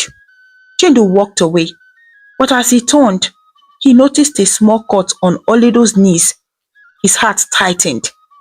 Later, after chores, she sat beside the mango tree with her injured leg hidden under clothes. Chendo passed by, pretending to head home. He stopped quietly. You are injured, he said softly. It's nothing, she replied, smiling weakly. May I see? He asked gently. She hesitated, then nodded. He knelt, unwrapped the cloth, and saw the cut. He tore a piece of clean wrapper from his own cloth and wrapped it around her leg carefully. You must be gentle with yourself, he whispered. No one had ever spoken to her like that. Oledo fought back tears. Thank you. Chendo met her eyes. For a moment, time paused. Two hearts recognized each other, though neither understood how. He stood up slowly. I will see you again, he said. Then he walked away. Oledo watched him until he disappeared through the trees. Her breath was warm. Her chest felt light. Meanwhile, behind the curtain window, Akudo watched with narrowed eyes. That dirty farmer, she hissed. He will not spoil my plans. But she did not know destiny had already begun its dance, and the ancestors were watching. The morning after the masquerade festival, Anioma village woke slowly like an old man stretching his bones. Ash from burnt firewood scattered around the compound. Men sat in groups talking loudly about the spirits they had seen, exaggerating their bravery. Boys bragged about how close they came to the masquerade king. Women whispered about foolish people who almost got captured. The whole village buzzed like bees. But inside Akudo's compound, the atmosphere was different. Akudo sat on her stool, grinding peppers roughly, her jaw tight with anger. Ijoma and Akoma argued loudly about whose wrapper looked nicer during yesterday's celebration, pretending not to notice Oledo limping quietly across the compound. She moved slowly, sweeping one step at a time, her knee wrapped with the cloth Chendo had used. Every movement reminded Oledo of her terrifying run through the forest. She had barely slept, her dreams filled with running masks and shaking leaves.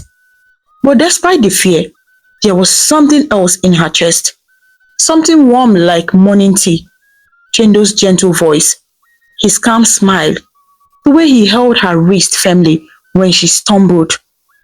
While she swept, she found herself smiling without thinking. Akudo noticed. What is wrong with you? She barked. Do you have a rope tying your waist? Sweep faster. You think this compound is waiting for your slow legs? Yes, auntie, Oledo whispered. She swept again, pushing away the ache. Meanwhile, far away on Okafor's farm, Chindo walked quietly, cutting bushes with his hoe. His muscles ached too, but his mind replayed the moment he saw Oledo inside the dark forest. He remembered her wide eyes, full of fear and innocence. He remembered her soft voice thanking him, and the cut on her knee. He sliced through a thick root, lost in thought. Okafor walked up beside him. Your mind wanders where your eyes are not, he said casually. Chendo blinked. Sorry, sir, I didn't hear you. Okafor laughed. When a young man forgets he's walking, it is because a young woman has taken his thoughts. Chendo smiled shyly. Maybe. Okafor slapped him lightly on the shoulder. Be careful. Good hearts are rare, and wicked ones are everywhere. Chendo nodded. After work, instead of going straight to his hut, he wandered toward the forest path again. Something in him pulled him to that path. Maybe curiosity, or maybe fate. He stopped near the tall Iroko tree, where dappled light danced on the ground. Birds called overhead, and insects hummed in the hot air. Suddenly, he heard footsteps. It was Oledo. She walked slowly, carrying a small basket. When she saw him, she jumped slightly, clutching the basket to her chest. Oh, Chendo, she said softly. I didn't expect to see you. I live nearby, he lied gently. She looked at the roots and fallen leaves. I came to gather dry sticks. I couldn't want to boil yam tonight. You should not enter the forest again today, Chendo warned. The festival may be over, but some masquerades wander late. Oledo nodded nervously. I know. I will stay only where the sunlight touches the ground. Chendo walked beside her, watching closely. She bent to pick small sticks, wincing when she bent her injured knee. Give me, give me the heavy ones, Chendo offered. No, it's fine, she replied. He shook his head. Please, let me help. I want to help you. She finally handed him her bundle. He smiled gently. They continued gathering quietly. As they walked, Chendo asked, why does your Auntie Akudo treat you so harshly? Oledo tied her wrapper tighter and looked away. She believes I am a burden. She says an orphan brings bad luck. That is not true, Chendo said firmly. I know, Oledo whispered. But sometimes I wonder. Chendo paused. Your kindness is rare. That is not bad luck. It is a blessing. Oledo looked up slowly, surprised. Very few people defended her. Then a deep drum beat echoed from the village. Boom, boom, boom. Oledo flinched. Masquerades again? Chendo listened. The sound faded slowly. No, probably the chief drummer practicing. Festival wake old drums. Relieved, Oledo exhaled. A cool wind rustled the leaves. Sunlight poured through the branches, forming golden shapes on the ground. For a moment, everything felt peaceful. Chendo knelt to tie her firewood bundle properly with a rope. If you carry like this, the weight will not pull your back, he said. Oledo watched his hands, surprised by such practical knowledge. How do you know so much? Chendo smiled faintly. When you live among farmers, you learn quickly. She nodded. Then she asked gently, where is your family? Chendo's smile faded. Far away. She hesitated. Do you miss them? Every day, he answered truthfully. But sometimes, we must leave home to find our path. Oledo's heart softened. She understood. She missed home too. Her real one, not Akudo's house. Together, they picked more sticks. Then began walking back towards the village. Birds chirped louder as the evening dropped lower. On the narrow path, they walked side by side, their footsteps matched like rhythm. To avoid silence, Oledo asked, do you like Anioma? It is peaceful, Chendo replied. The people here have simple hearts, except, he stopped suddenly, except, she asked curiously, except some hearts are sharp like dried pepper. He finished with a light laugh. Oledo covered her mouth to hide her giggle. She understood exactly who he meant. Chendo smiled, happy to see her laugh. At the edge of the village, some young boys saw them and whispered, look, the orphan girl is walking with the farmer. Maybe they are friends, maybe more than friends. Oledo blushed deeply. Her fists moved faster. Chendo slowed down so she wouldn't run alone. Let them talk, he said softly. When they reached her compound gate, Akudo stood outside, arms crossed like a waiting cobra. Ijoma and Akoma stood behind her, smiling with venom. So this is where you spend your time? Akudo snapped. Oledo bowed quickly. I was only fetching sticks. With a man? Akudo cut in sharply. Chendo placed the firewood down gently. Good evening, ma, he greeted politely. Akudo glared. I have warned you before. I have told you never to come to my compound again. Leave my compound. I do not want poor farmers near my daughters. Chendo bowed and walked away without anger. Oledo watched him leave. Something ached in her chest, wishing she could say thank you. Inside the house, Akudo grabbed her arm. Do not allow that worthless laborer to follow you again. You hear me? He will drag your destiny into the mud. I didn't ask him to follow me, Oledo whispered. Slap. Akudo's palm landed fast. Talk again, and I will scatter your teeth. Ijoma and Akoma giggled. She thinks a poor farmer will save her. Oledo held her cheek quietly. Later that night, she carried the firewood to the kitchen. The moon glowed through the roof, lighting her bruised face. She whispered, Mother, Father, are you proud of me for not arguing? A warm breeze passed through the kitchen window, brushing her cheek gently, as if someone answered yes. Meanwhile, at his small hut, Chendo sat on his bed, arms folded, eyes burning with anger. How can people be so cruel? He whispered.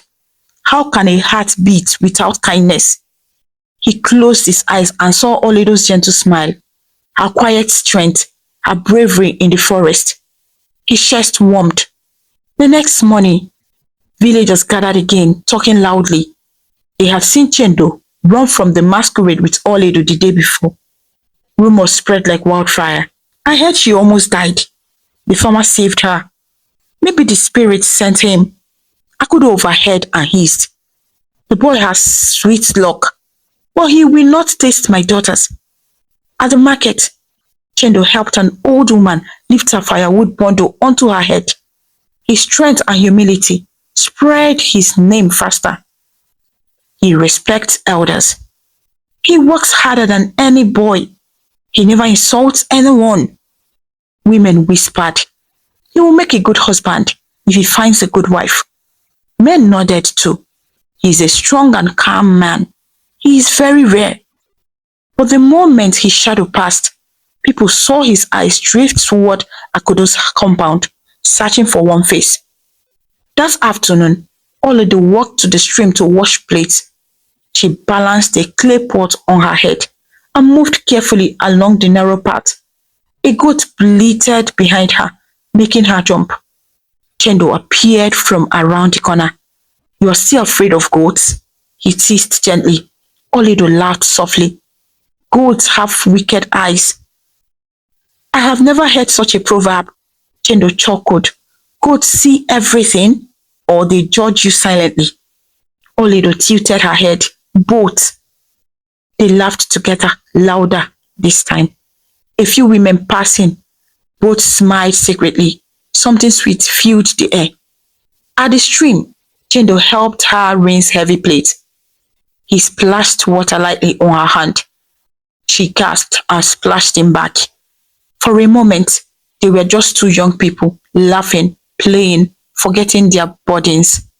When they finished, Chendo picked up the heavy pot before she could.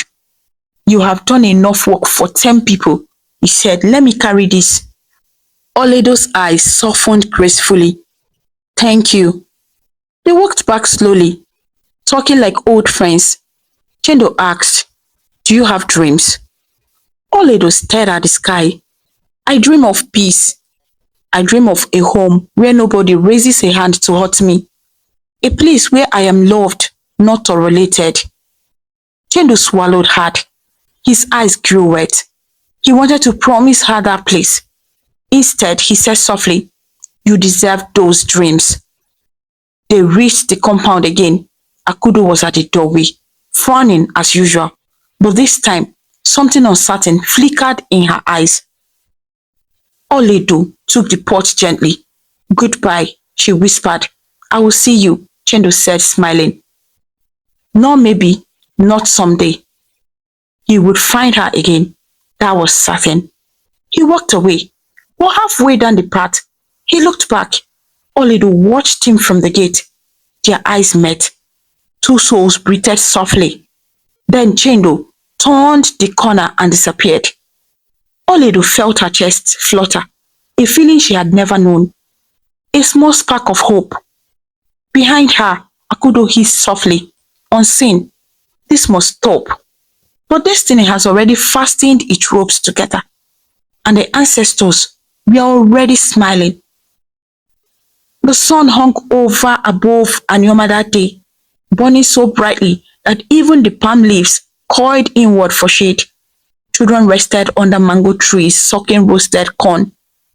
Women fanned themselves with folded leaves as they chatted in the marketplace. The air smelled of pepper soup, roasted yam, and hot toast. It was a day that looked peaceful on the outside, but trouble was quietly working somewhere underneath. Oledo swept the compound early that morning. She moved slowly, favoring her injured knees. As usual, Ijoma and Akoma lounged on stools, painting their fingers with palm oil to make them shine. They chatted about a new trader who had brought foreign clothes from a distant kingdom. They admired patterns and dreamed of luxury, their voices full of pride. Akudo meanwhile sat on a low bench, cracking melon seeds between her teeth. She watched Toledo's hunched back with cold eyes. Her fingers tapped the bench slowly. Tap, tap, tap. Each tap a sign of irritation. As Oledo swept nearer, Akudo narrowed her eyes. "Did you sleep outside last night?" She backed. "No, auntie," Oledo replied softly. "I slept beside the kitchen, as always." Akudo hissed. "Next time, sleep in the chicken house. Maybe those hens will teach you sense." Ijoma and Akoma giggled loudly. Oledo bowed her head and continued sweeping. From outside the compound, footsteps approached. They were slow, respectful, and steady. Oledo's hand paused on the broom. Her heart quickened. Chendo. He stood at the gate holding a small bunch of ripe plantains. He smiled gently at Oledo, then greeted politely. "Good morning, ma. Blessings on your house." Before Oledo could answer, Ijoma burst into laughter. "Blessings on whose house? This poor farmer knows big words now." Akoma covered her mouth dramatically. "Ah, maybe he came to beg for food. Poor thing smells like firewood." Chendo bowed his head politely, pretending not to hear. Akudo's eyes sharpened. "What do you want here?" she snapped. Chendo lifted the plantains. "I brought these for Oledo. She injured her knee, and I thought she might need strength." Oledo's eyes filled with shy gratitude. She stepped forward to take them, but Ijoma jumped between them, blocking her. "Drop those things on the ground," Ijoma sneered. "We don't take gifts from starving farmers." Oledo blushed with shame. Chendo's jaw tightened. "I am not starving," he answered calmly. "I only wanted to help." Akoma sniffed loudly. "You smell like the forest. Did you sleep inside a tree?" Chendo remained gentle. "I work in the forest.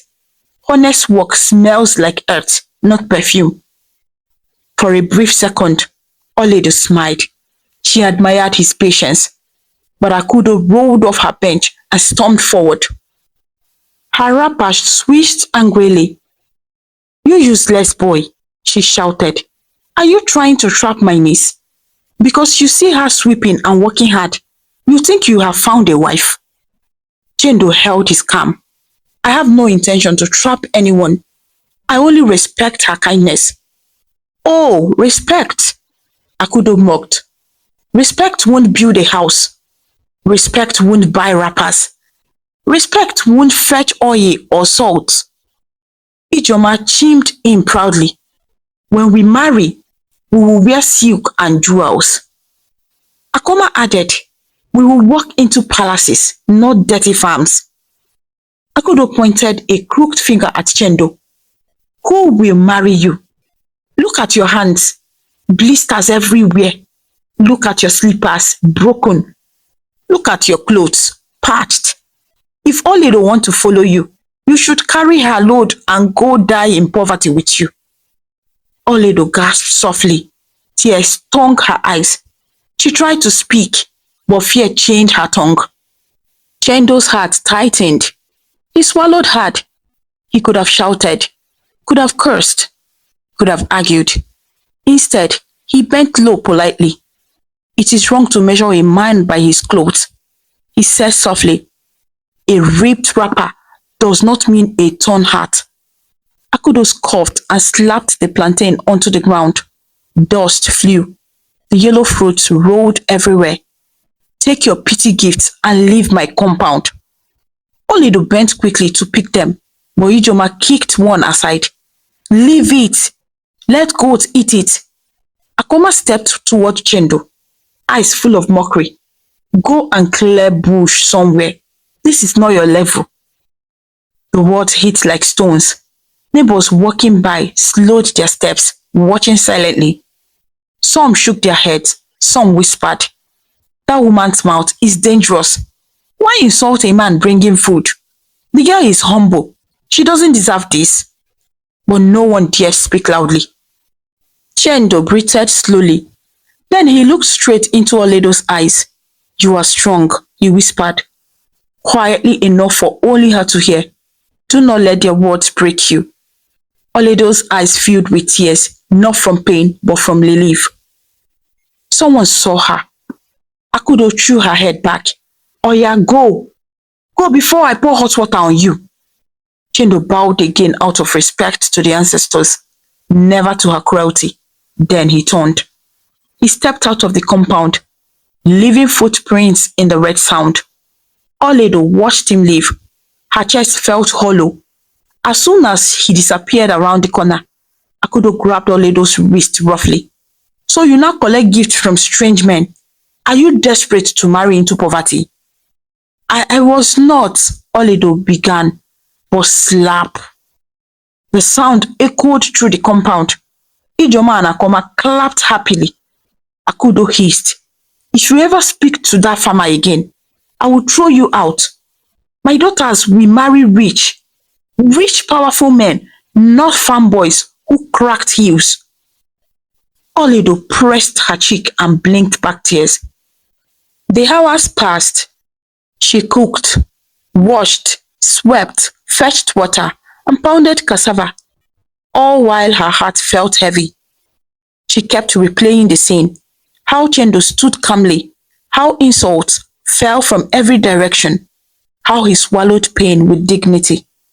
When night came, she slipped behind the mango tree, hiding her face in her knees. The moonlight kissed the top of her hair. She whispered softly, why is kindness punished in this world?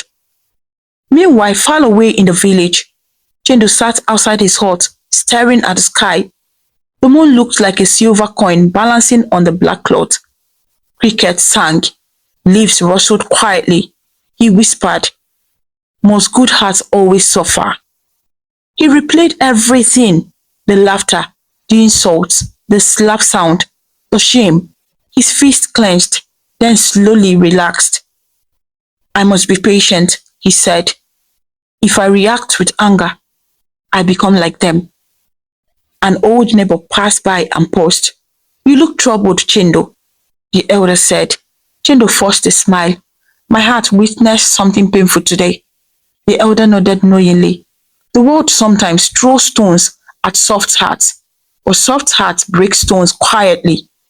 Chendo's eyes widened. He bowed deeply. Thank you, sir. The old man walked away, staff tapping softly on the ground. Back in Akudo's house, Ijoma and Akoma plucked fresh leaves from the yard. Imagine marrying a farmer. Ijoma giggled. Your wedding feast will be firewood and sweat. Akoma laughed louder. Your honeymoon will be inside a yam barn. They slapped each other's hands, delighted by their cruel jokes. Akudo joined them, adjusting her wrapper. My daughters will marry mighty men, men with gold, horses, servants, and power. That orphan can marry goat herders for all I care.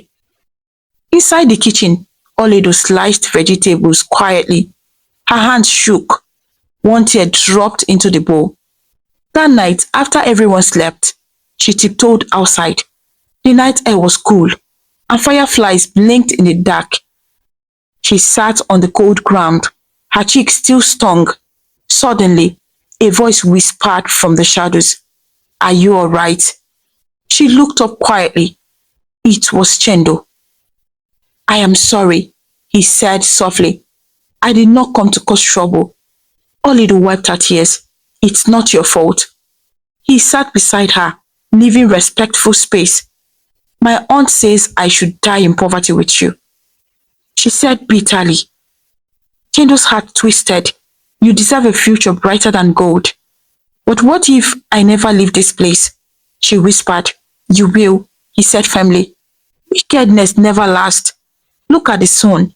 It always rises again no matter how dark the night becomes. Oledo closed her eyes, letting his words sink into her heart. Why are you kind? She asked. Chendo smiled faintly.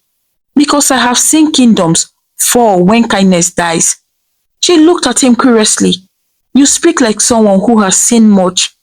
He looked away. I have seen enough to know one thing.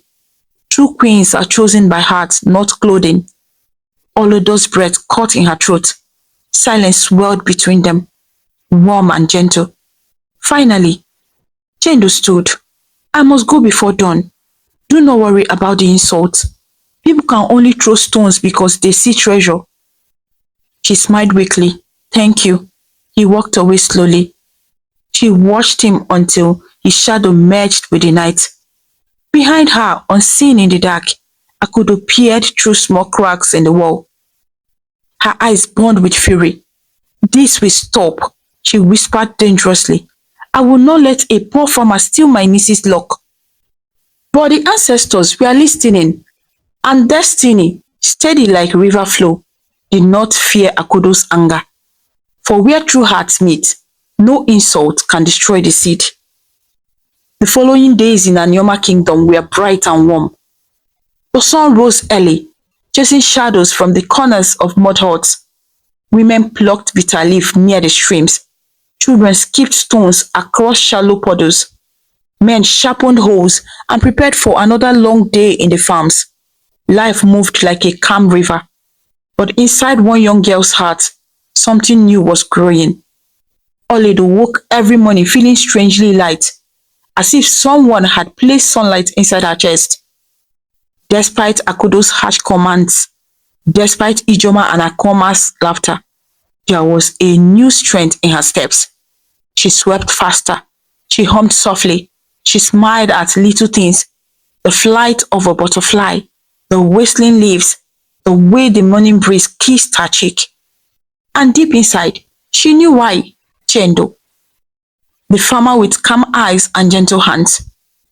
Their meeting in the forest still lived in her mind like a story told by moonlight. His voice echoed inside her memory, comforting her when Akudo shouted, warming her when she shivered alone. But they had to be careful. Akudo's anger was sharp like broken bottle glass. If she ever caught them talking again, she would set fire to the sky itself. So Oledo found smaller moments. When she walked to the stream just after sunrise, Chendo sometimes appeared from behind a palm tree. Taking water again? He would tease.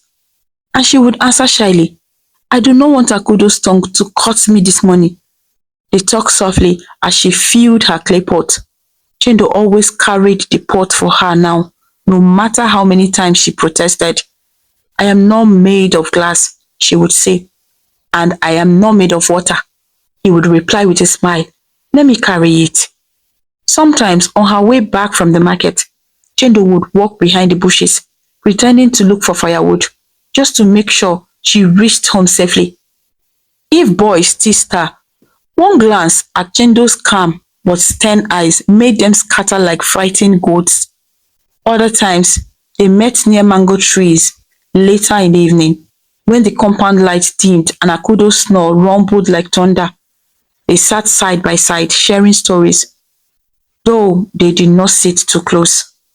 Chendo spoke of far kingdoms, of rivers wide with oceans, of farmers who sang morning chants.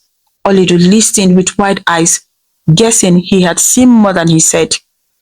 Olido told him about her parents, how her mother hummed lullabies like soft rain, how her father smelled of palm wine and love. She spoke quietly, her voice gentle like cracked clay. Chendo listened without interrupting, nodding slowly, his heart breaking inside. Sometimes they sat in silence, watching fireflies dance around the tree roots. Silence never felt empty with them. But the village noticed. Women selling cassava at the market whispered, "That orphan girl is always smiling these days." Yes, since that farmer boy came. Maybe love is hiding in the corners. They giggled, adjusting their head calves. Old men sitting under the palm wine stand stroked their beards. That farmer has quiet strength. He greets elders with both knees. His heart is gentle. Maybe it is for her own good. But not everyone smiled. Some young girls grew jealous. They frowned when they saw the pair talking at the stream. Why him and not us? She's too plain for him. Her hair is rough like broom. They whispered like snakes in tall grass. Boys in the village made jokes. She washes plates. He washes tears. She fetches firewood. He fetches her heart. They laughed loudly, pointing fingers. Olido tried not to hear, but laughter travels fast. Every insult pricked her heart like cactus thorns until she looked at Chendo's face. His calm smile erased every thorn. Chendo always answered softly, "Let them laugh." A seed grows quietly. One afternoon, under the old Udala African star apple tree, where dew dropped like tiny pearls, Oledo and Chendo sat on a fallen log. Chendo plucked a ripe Udala fruit and split it cleanly in two, giving her the sweeter half. "How do you always find the sweet ones?" Oledo asked. Chendo winked. "It is the same way I find sweethearts." Oledo's cheek glowed deep red. "Stop flattering me," she whispered. "It is not flattery," Chendo replied. "It is truth." She turned her face away shyly, playing with the edge of her cloth. After a moment, she asked softly, "Chendo, do you think I deserve happiness?" Chendo turned toward her slowly. "Happiness is not something we deserve," he said. "It is something we protect when we find it." Oledo hugged herself gently, pondering the words. Time passed.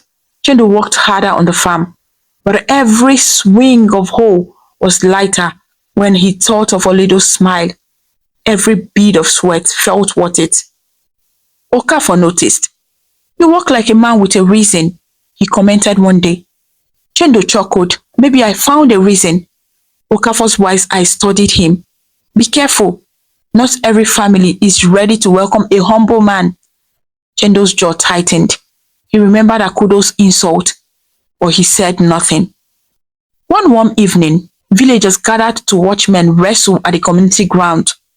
Children cheered, dust filled the air, and a talking drum echoed across the open field. Oledo stood quietly at the side, watching from a safe corner. Ijoma and Akoma pushed through the crowd, heads high, hips swaying proudly. "Look at how boys stare at us," Akoma bragged. "They want beauty, not broom hands." Ijoma teased, glaring at Oledo. But Oledo ignored them. She focused on the match. Then she saw him. Chendo walked into the crowd, sweat on his brow, muscles firm from farm work. Women stared with appreciation. Men greeted him respectfully. He looked around, not for them, but for her. Their eyes met across the dust, across the noise, across the sea of people. The world seemed to pause. Chendo walked toward her quietly and leaned on the tree beside her. He did not speak at first, just stood close, enough to share silence. She whispered, "You came." He replied, "I said I would." Simple words, deep meaning. Behind them, villagers whispered again, "That farmer has clear eyes. He only looks at her. Ijoma must be burning." Indeed, Ijoma and Akoma fumed like boiling pepper soup. Their jealousy grew sharp. "I will not allow that orphan to shine," Ijoma hissed. "We must teach her a lesson." Akoma agreed darkly. Danger brewed like storm clouds. Days later, Oledo walked to the stream again, pot balanced on her head. Chindo joined beside her, not too close. People were talking, Oledo sighed. "Let them," Chindo replied. "They talk because they are bored. Your heart is not their drum to beat." Oledo smiled weakly. "Sometimes words hurt more than sticks." Chendo nodded. "True, but silence hurts more." She looks at him curiously. "You speak like an old man," she joked. Chendo laughed softly. "Maybe I have seen many seasons." "You remind me of a king," she whispered without thinking. Chendo stiffened slightly. "What makes you say that?" he asked. "The way you talk," she said. "Kings talk with calm strength." Chendo's heart thumped painfully against his ribs, but he stayed silent. Together, they sat on a rock near the water's edge. They dipped their feet into the cool stream. Their shoulders brushed gently, sending sparks up their necks. Chendo murmured, "You deserve laughter in your life." "I forgot how," she replied softly. "Then I will remind you." He plucked a leaf, placed it on his palm, and blew gently. The leaf spun and fluttered perfectly into her lap. She giggled, a small sweet sound that made butterflies dance in his chest. As days passed, their bond deepened. They shared roasted corn, they shared mangoes, they shared silence, they shared sadness, they shared secrets. Oledo began to dream at night of a home where no one slapped her, where laughter warmed the walls.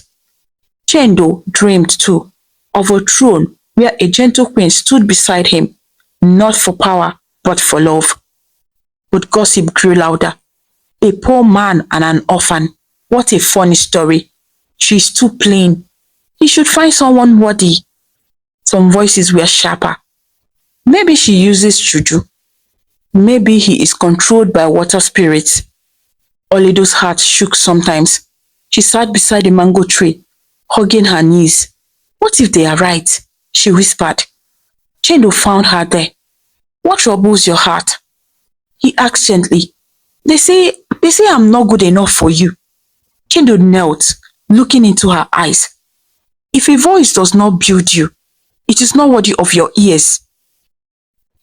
She breathed slowly. And you? She whispered. Why are you kind to me? Chendo's voice softened. Because your heart is gold. Pure, quiet, strong. And gold is found in deep places. A tear escaped her eye, this time out of gratitude, not pain. She looked away shyly. Chendo reached her slowly, not touching her skin, just lifting her chin lightly by her sleeve. Never bow your head except to pray, he said. Her heart fluttered like a trapped bird. One late afternoon, thunderheads gathered above Anioma. Rain drummed loudly on rooftops. Villagers ran indoors. Ijoma and Akoma hid under thick cloths, frightened of lightning. Oledo sat near the kitchen, hugging her shawl. The thunder reminded her of fear. Suddenly, someone knocked softly at the back gate. She tiptoed outside. Chendo stood soaked from rain, holding a small clay pot. I found warm palm nut soup at the market. He said, You look cold these days. Oledo's lips trembled. You walked in the rain? He smiled faintly. Rain cannot stop a message of care. She took the pot gently. Their fingers brushed. A shiver ran through her body. Thank you, she whispered. Chendo stepped back, water dripping from his hair. His voice was soft. When hearts rain together, fear has no shelter. Then he disappeared into the storm before Akodo's eyes could find him. When night fell, Oledo warmed the soup over low fire and tasted it slowly. The warmth spread through her bones like love she had never known. She whispered to the stars, "Is this love?" The stars twinkled slightly. Across the village, Chendo sat under his small roof, wrinkling water from his wrapper. He touched his chest, where his heart thumped hard. He whispered, "Yes, this is love. Pure, growing, quiet, dangerous. It was the kind of love the ancestors protect, and wicked hearts fear." Morning opened slowly over Anioma Kingdom. Dew clung to leaves like tiny pearls, and chickens scratched around the compound searching for breakfast. Women tied wrappers around their waists and headed towards the stream. Smoke slowly coiled from kitchen hots, rising lazily into the sky. On any normal day, this quiet rhythm would continue from dawn to dusk without interruption. But today was not like other mornings. Something heavy hung in the air. Birds, usually noisy, remained strangely quiet. Dogs barked at nothing. Children whispered even before stepping outside. By mid-morning, a strange sound rolled across the land. Boom, boom, boom. Deep drums thundered from far away. Villagers froze. Then came the horn. Bah! The sharp sound cut through the air like a spear. Men paused mid-step. Mothers dropped baskets. Elders lifted their heads slowly. "What is happening?" An old woman asked. "I have never heard that rhythm before." A young hunter replied. Then, faintly at first, a chant drifted through the trees, low voices singing in perfect rhythm. "Hey! Osisioma! Osisioma! Hey! Royal guards on the march." Anioma villagers gasped. Royal guards? From Osisioma Kingdom? Feet pounded against the ground. Dust rose into a tall brown cloud. The singing grew louder, closer, stronger. The drums pounded like heartbeats of thunder. Soon, the first glimpse appeared beyond the tall palm trees. Shields glimmering, spears raised, bright red and gold wrappers flapping in the wind. "Hey!" someone screamed. "What?" But elders shook their heads slowly. "No, look closely. Those are the king's colors. This is royal business." The guards entered Anioma in a long row. 30 men, strong chests, fierce eyes, shields painted with two lions. They marched in perfect steps, fists striking the earth at the same exact time. Boom, boom, boom. Behind them, 3 drummers beat tall talking drums, their sticks moving like lightning. 2 horn blowers lifted golden horns high, sending cries into the sky that rattled rooftops. Villagers scattered to the edge of the road. Some bowed, some hid. Children clung to their mothers' wrappers. In front of many farmers, Ochendo lifted his head slowly. His heart thumped. He already knew. They have come. His time was running out. At the center of Anioma, the royal guard stopped. The leader stepped forward. He wore eagle feathers around his neck and carried a long staff decorated with bronze beads. His voice boomed like thunder. "Hear us, people of Anioma. We come from Osisioma Kingdom by order of the king." Old men trembled, young men straightened, women covered their mouths in shock. The leader continued, "Our coronation day is near. The king's son, Prince Ochendo, must return to the palace. We have searched many villages. We have crossed forests and rivers. We ask you now." He raised his staff. "Have you seen this man?" Two guards lifted a carved wooden board. On it was a painting. Strong jaw, royal beard, bright eyes, expensive beads. Villagers leaned in. Whispers spread like wildfire. "He is handsome. A prince? But we do not know this face." Then confusion surfaced. One young boy scratched his head. "We have never seen a prince here. Only farmers and market women." A woman nodded. "If a prince lived here, we would know. Look at that painting. His clothes are rich." The leader frowned. "We have searched almost everywhere. We are told he may have disguised himself." Gasps. Villagers looked at each other fearfully. Disguised? One old man raised his hand shakily. "Why would a prince hide?" The leader replied, "He seeks something, something rare. We must find him before the coronation. Without him, the throne will stand empty." Villagers murmured nervously. At that moment, Ijoma pushed forward, eyes shining greedily. "A prince?" she whispered to Akoma. "If mother knew, we must find him." Akoma nodded. Imagine marrying royalty. Akudo's ears perked like a hunting dog. She rushed to the front. "Guards, search this village well. My daughters are worthy. They can help."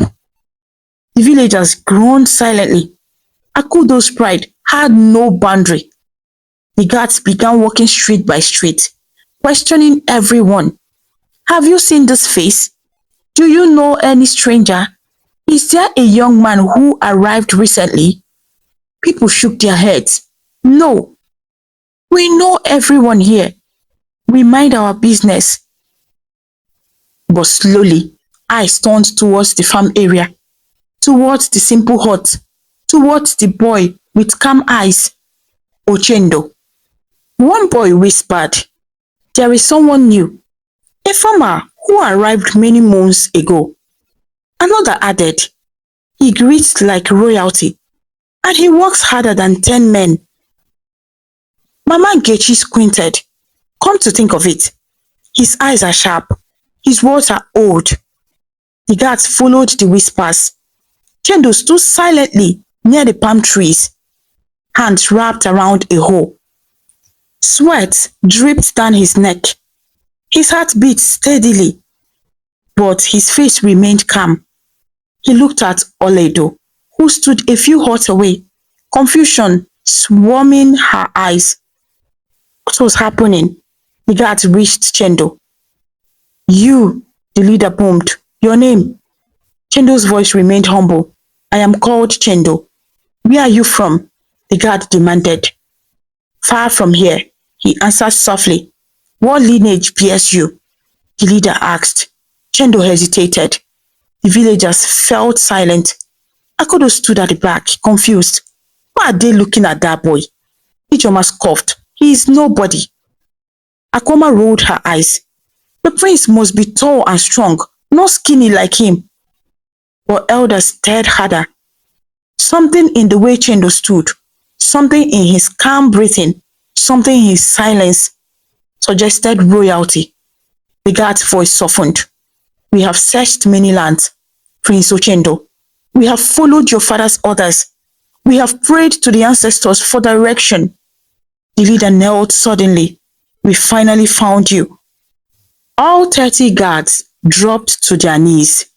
"Igwe, our prince." Gasps echoed across Anyoma. People dropped their baskets. Children screamed. Men stumbled backward. Women covered their mouths. Akudo's jaws dropped open until flies nearly entered. Ijoma's fingers froze midway. Akoma's lips trembled. Oledo's heart dropped and stopped like a drum that lost its rhythm. She could not breathe. Chendo, Prince Ochendo, stood in the center, swallowing deeply. The truth could hide no longer. He raised his hand gently. My guards, he said softly, please rise. His voice changed, not the voice of a farmer, but that of a lion. Strong, steady, royal. The villagers trembled. Some bowed so low their heads touched the dead. Akudo stammered, a prince? This boy? But his clothes. He disguised himself, whispered Mama Nkechi, to search for a good heart. It is true, cried a man. He said so in the market last week. The guard spoke loudly. Our prince hid his crown to find a queen whose heart is pure, not for beauty, not for riches, but for kindness. The people gasped again. Akudo's daughters turned pale. Their legs shook. Villagers began whispering to one another. Who did he spend time with? Who carried water with him? Who did he help after dark? I slowly turned toward one girl, Oledo.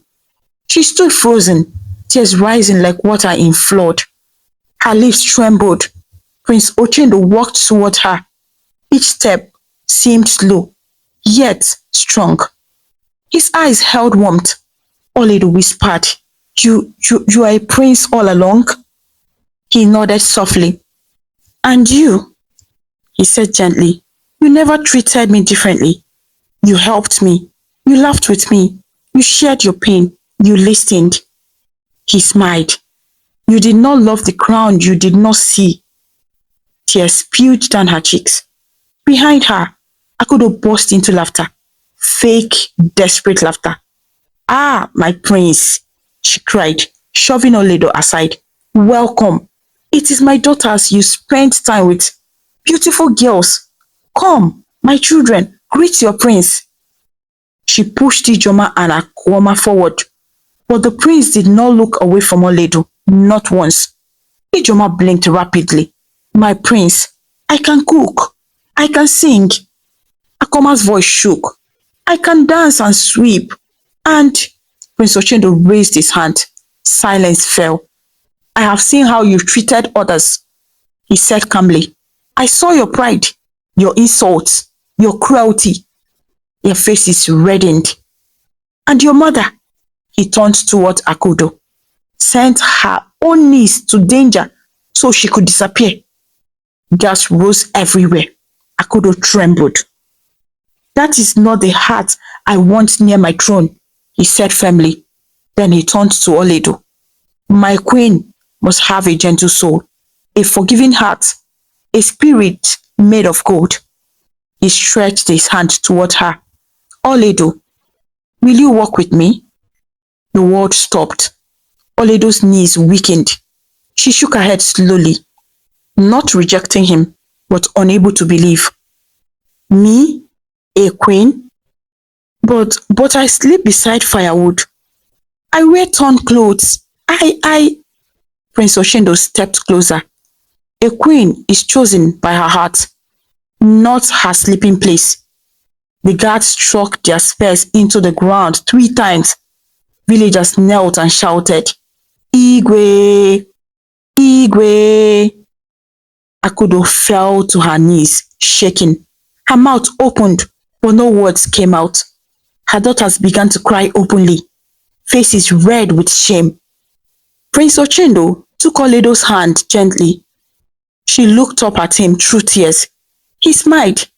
You are gold, he whispered. Your name told me before I ever knew. Some villagers fainted. Children clapped. Old women uluted loudly. Men pounded their chests proudly. As the drums rolled through the land once more, Prince Ochendo lifted his voice. I came as a farmer, and I found a queen. He turned to his guards. Prepare to return to Osisioma. Oledo gasped softly. Leave now? He nodded gently. The crown awaits. Then he turned towards the village. Thank you, Anyoma, for hiding treasure in humble soil. The guards surrounded them. forming a protective circle. Villagers waved leaves and danced. Only one voice was silent, Akudo's. She stared into the dust, realizing her wickedness had thrown diamonds into the trash. As the drums thundered, Oledo walked beside Ochendo, still trembling. He whispered softly, "You will never sleep beside firewood again." And together, they left the land, stepping into destiny. The journey back to Osisioma Kingdom began before the sun woke up. The sky was still dark and blue like unripe mango skin when Prince Ochendo and Oledo walked to the village edge, surrounded by royal guards who marched in neat lines. Their shields shone with golden patterns, and their spears pointed straight to the heavens. The drums went ahead of them, beating softly at first. With every beat, Anioma villagers came out of their huts, rubbing sleepy eyes. "Look, they are leaving. Ah, that girl has become queen. Destiny is powerful." Old Mama Nkechi raised her both hands. "Allah bless you, child of God. Walk softly and do not forget your home." Women shouted in joy, while some wiped tears. Children waved leaves and palm branches. Some ran barefoot behind them, chanting, "Oledo, Oledo, queen from ashes." But one compound remained strangely quiet, Akudo's. Inside, the wicked woman watched from behind her curtain, eyes swollen from crying all night. Regret sat on her heart like a heavy stone. Her daughter stood beside her, shaking and unsure. "Should we follow?" Akoma whispered. "We must," Ijoma hissed. "If we don't go, people will say we are jealous. They will laugh at us for the rest of our lives." Akudo trembled. "We will go, but we will stand far. That is all we can do."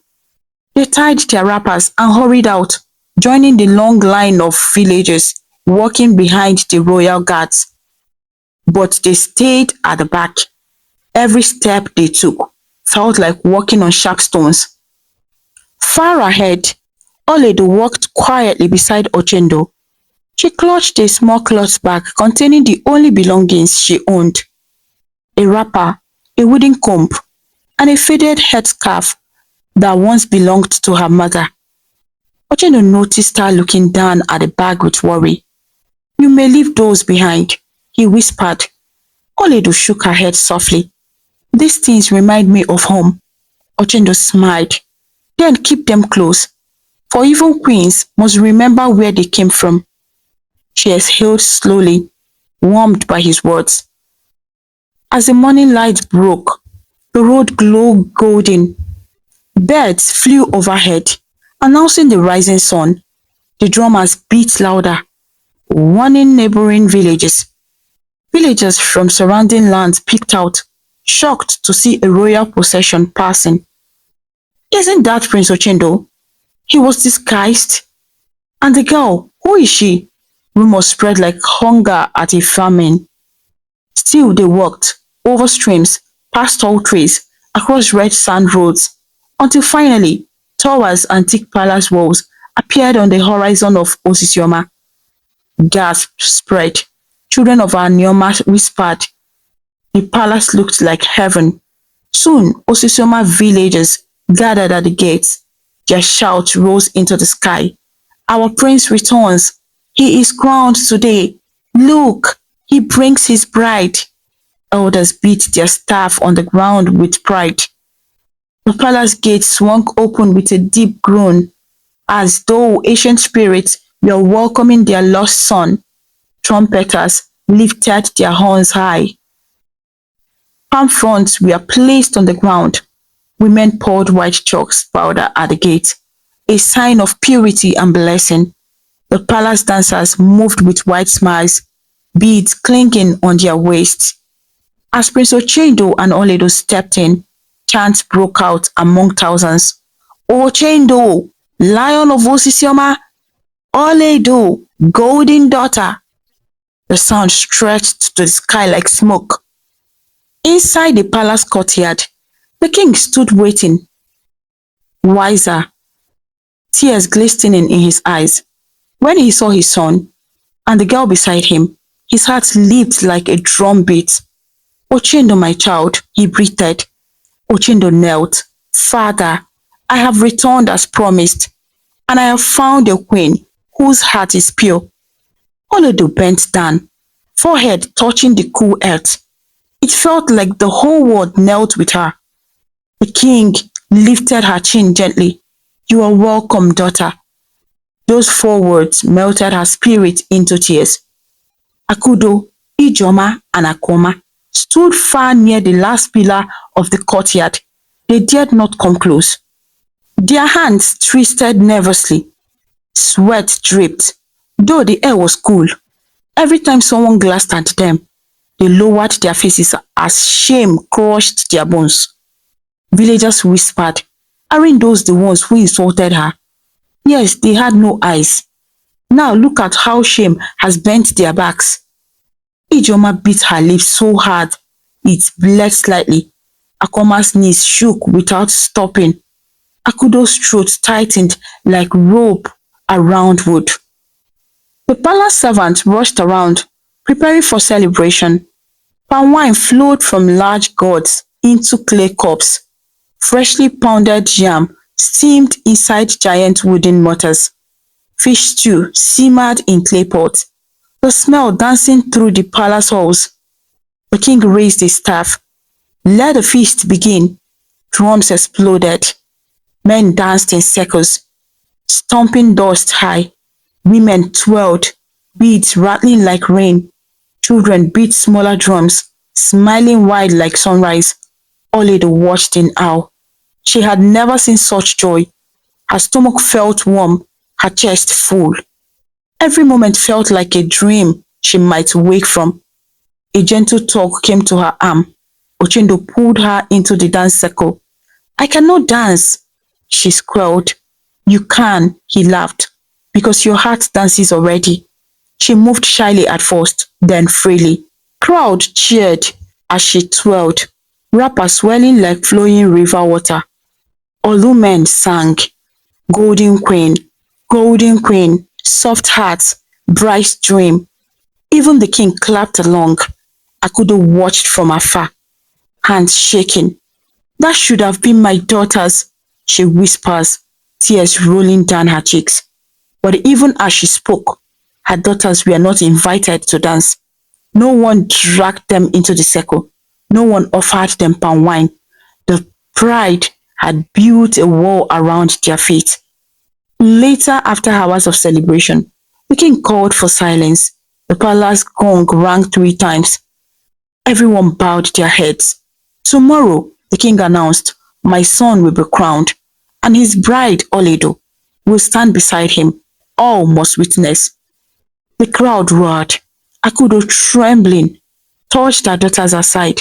We must leave now before more shame falls on us. But the guards blocked the exit. Not today, one guard said politely. The gate opened after the coronation. Akudo nearly fainted. Night fell like thick cloth. Stars blinked above the palace roof. Servants led Oledo to a special chamber prepared for her. Soft bed layered the floor. White cloth hung like morning fog. A bowl of scented soap sat near a basin of clean water. Oledo stared at the room, speechless. Is this really mine? She whispered. A female servant smiled. You will sleep here tonight. Tomorrow, you become queen. Oledo sat carefully, fingers trembling. Tears rolled down her cheeks quietly. Not of sadness, but of gratitude. She whispered, Mother, Father, are you watching? The breeze pushed through the window gently, as if answering yes. Late that night, outside under the last moon of the old rain, Prince Ochendo walked along near the palace garden. He remembered every insult, every slap Oledo suffered, every tear she hid beneath her wrapper. He promised silently, I will protect her, I will honor her, I will fight for her.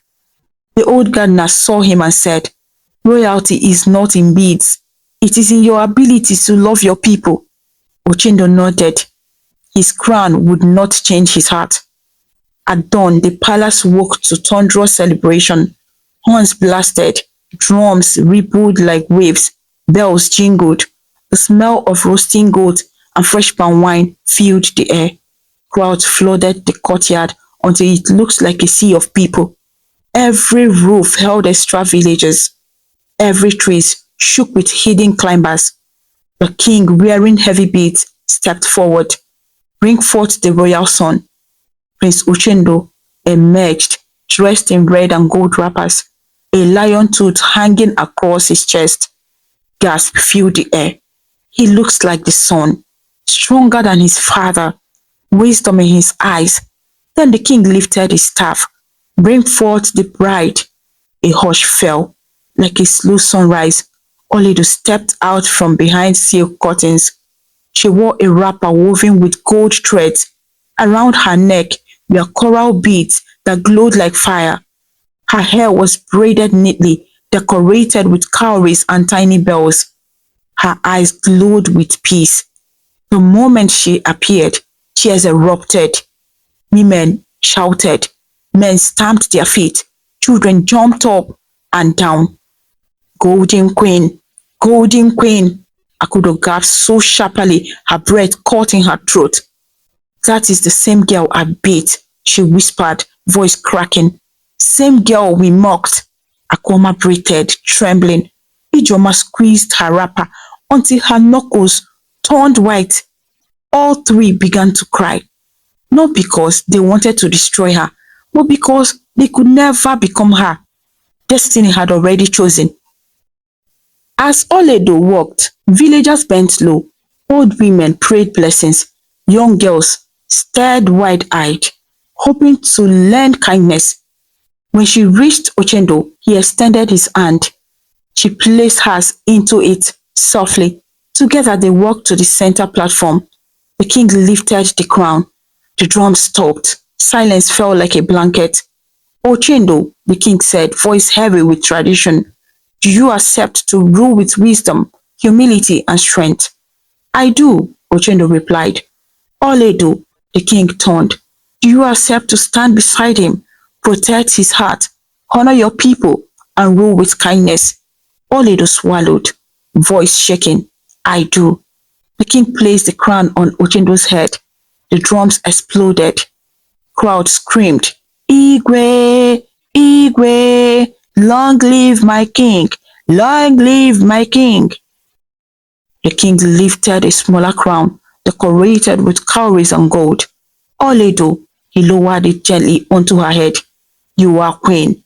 The crowd erupted again, louder than thunder. Women shouted until birds scattered. Children beat drums wildly. Old women wept and clapped. Akudo dropped to her knees, shaking. I am sorry, she whispered to herself. I was blind. For hours, dancers entertained the crowd. Marks twirled. Flutes sang. Elders poured libations to bless the rain. But at the edge of the celebration, three women stood motionless. Akudo, Ijoma, and Akoma. Every whisper caught them. There goes the wicked aunt. She slapped the queen. Her daughters called the king poverty-stricken. Shame follows them like shadow. They could not lift their heads. Neighbors refused to stand near them. Children pointed. Even the wind avoided their faces. Akudo's voice cracked. Had we shown small kindness, just small kindness? Her daughter trembled. This crime might have touched this house. Their tears fell like rain on dust. Later, when the sun calmed and the drums slowed, Prince Ochendo and Queen Oledo sat on the carved wooden throne. Servants brought palm wine. They sipped from the same cup, sealing their union. Oledo's hand trembled, but Ochendo's hand steadied hers. You will never be alone again, he whispered. After the feast, the king approached them. I am proud of your choice, he told Ochendo. Then he turned to Oledo. You are the breath of kindness this kingdom needs. Oledo bowed deeply, tears glistening.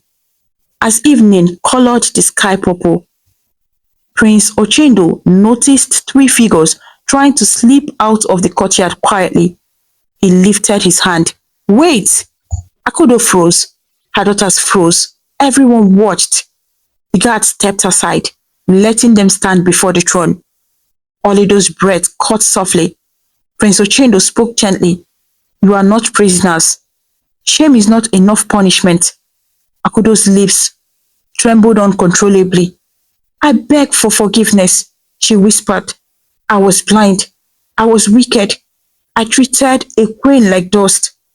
She burst into tears. Oledo, forgive me, please. Oledo slowly stepped down from the throne. Everyone held their breath. Would she punish? Would she spit? Would she shout? Oledo touched Akudo's hand softly. I forgive you. The gasp that escaped the crowd shook the palace walls. Oledo continued, voice gentle. Hurt people usually fear love, but you can choose to become better. Akudo sobbed louder. I will try. I will change. You must, Oledo said softly, because others are watching. Ijoma stepped forward, kneeling. I am sorry, cousin. We were proud. We were foolish. Akoma followed, tears rolling. We are ashamed. Forgive us. Oledo hugged them lightly. Pride blinds, but humility sees. The crowd clapped. Even the ancestors, somewhere unseen, smiled. Prince Ochendo nodded proudly. That is why she is queen. The guards escorted Akudo and her daughters out of the palace gently, not as criminals, but as humbled souls. As they walked back to Anioma, villagers whispered behind them. That is what pride teaches. They threw away treasure. Meanwhile, in the palace courtyard, the celebration continued. Palm wine flowed, drums rolled, hearts soared. Oledo danced like a morning breeze. Ochendo danced like living flame. Together they laughed, feet stamping rhythm on sacred earth. Children sang, Oledo, gold of the land, Ochendo, lion of the clan. Elders blessed them. Your home will be filled with peace. Your days will overflow with joy. Your children will be mighty. That night, when the moon hung low and silver rain kissed the leaves, Queen Oledo stepped onto the palace balcony. Below her stretched a kingdom full of life. Beside her stood her king. Ochendo wrapped a warm cloth around her shoulders. Are you afraid? He asked softly. No, she whispered, her eyes shining. I think I was always meant to be here. He smiled. And I think I was always meant to find you. She sighed with heavy relief. For once, I am not hungry. For once, no hand will slap me. For once, I am loved. Ochendo pulled her closer. And forever, he whispered, you will be. Below them, the palace drums continued long into the night. Back in Anioma, Akudo sat quietly in her dusty compound. No one came to greet her.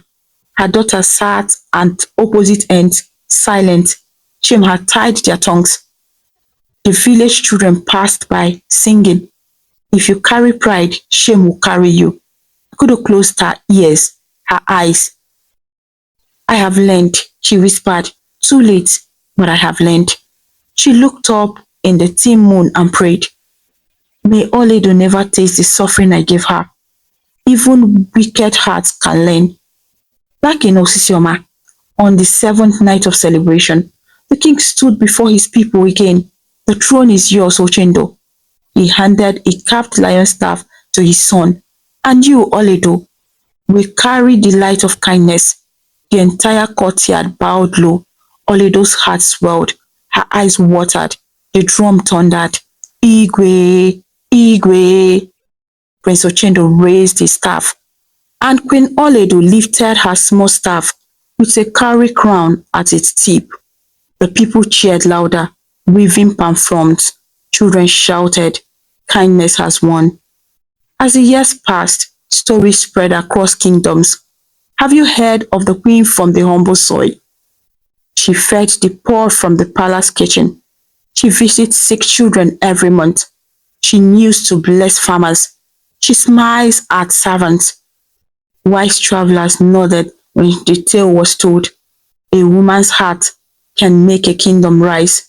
Akudo and her daughters aged quietly in Anioma. They never regained their pride. When young girls passed by, their mothers whispered, "Do not be proud like them. See where their pride put them." And the girls nodded. They had become a proverb. At night, Akudo sometimes sat by the fire and whispered old regrets to the flames. If only I had been kind. Even once, her daughters listened silently, their eyes growing moist. One bright afternoon many seasons later, a golden chariot entered Anioma. The whole village froze. When the doors opened, Queen Oledo stepped out, glowing with soft jewels and calm eyes. The villagers bowed, deep, surprised and honored. Oledo did not come to boast. She came to forgive. She walked to Akudo's compound, placed a basket of food, new wrappers, and herbs at her doorstep. Akudo fell on her knees, crying, "I do not deserve this." Oledo smiled softly. "Forgiveness is not deserved, it is gifted." And she left peacefully, leaving behind stunned silence. When Oledo returned to Osisioma, the king smiled proudly. "You hold your crown lightly," he said. "This is how crowns shine," she replied. Ochendo took her hand gently. "And that is why you are queen." The most important lesson in this story is that we should never look down on anyone because of their humble beginnings, poor appearance, or simple lifestyle.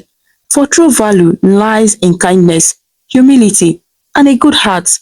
And while pride, wickedness, and disrespect can bring deep shame and lost opportunities, a gentle spirit can lift a person higher than wealth ever could. And with that, my dear friends, our story comes to a close. But remember, the importance of storytelling lives on, waiting to whisk us away on new adventures where the wonders of imagination know no bounds. Goodbye for now, and may your dreams be filled with joy, wonder, and endless possibility. Thank you so much for watching. Please kindly comment, like, share, and subscribe to our YouTube channel for more interesting stories.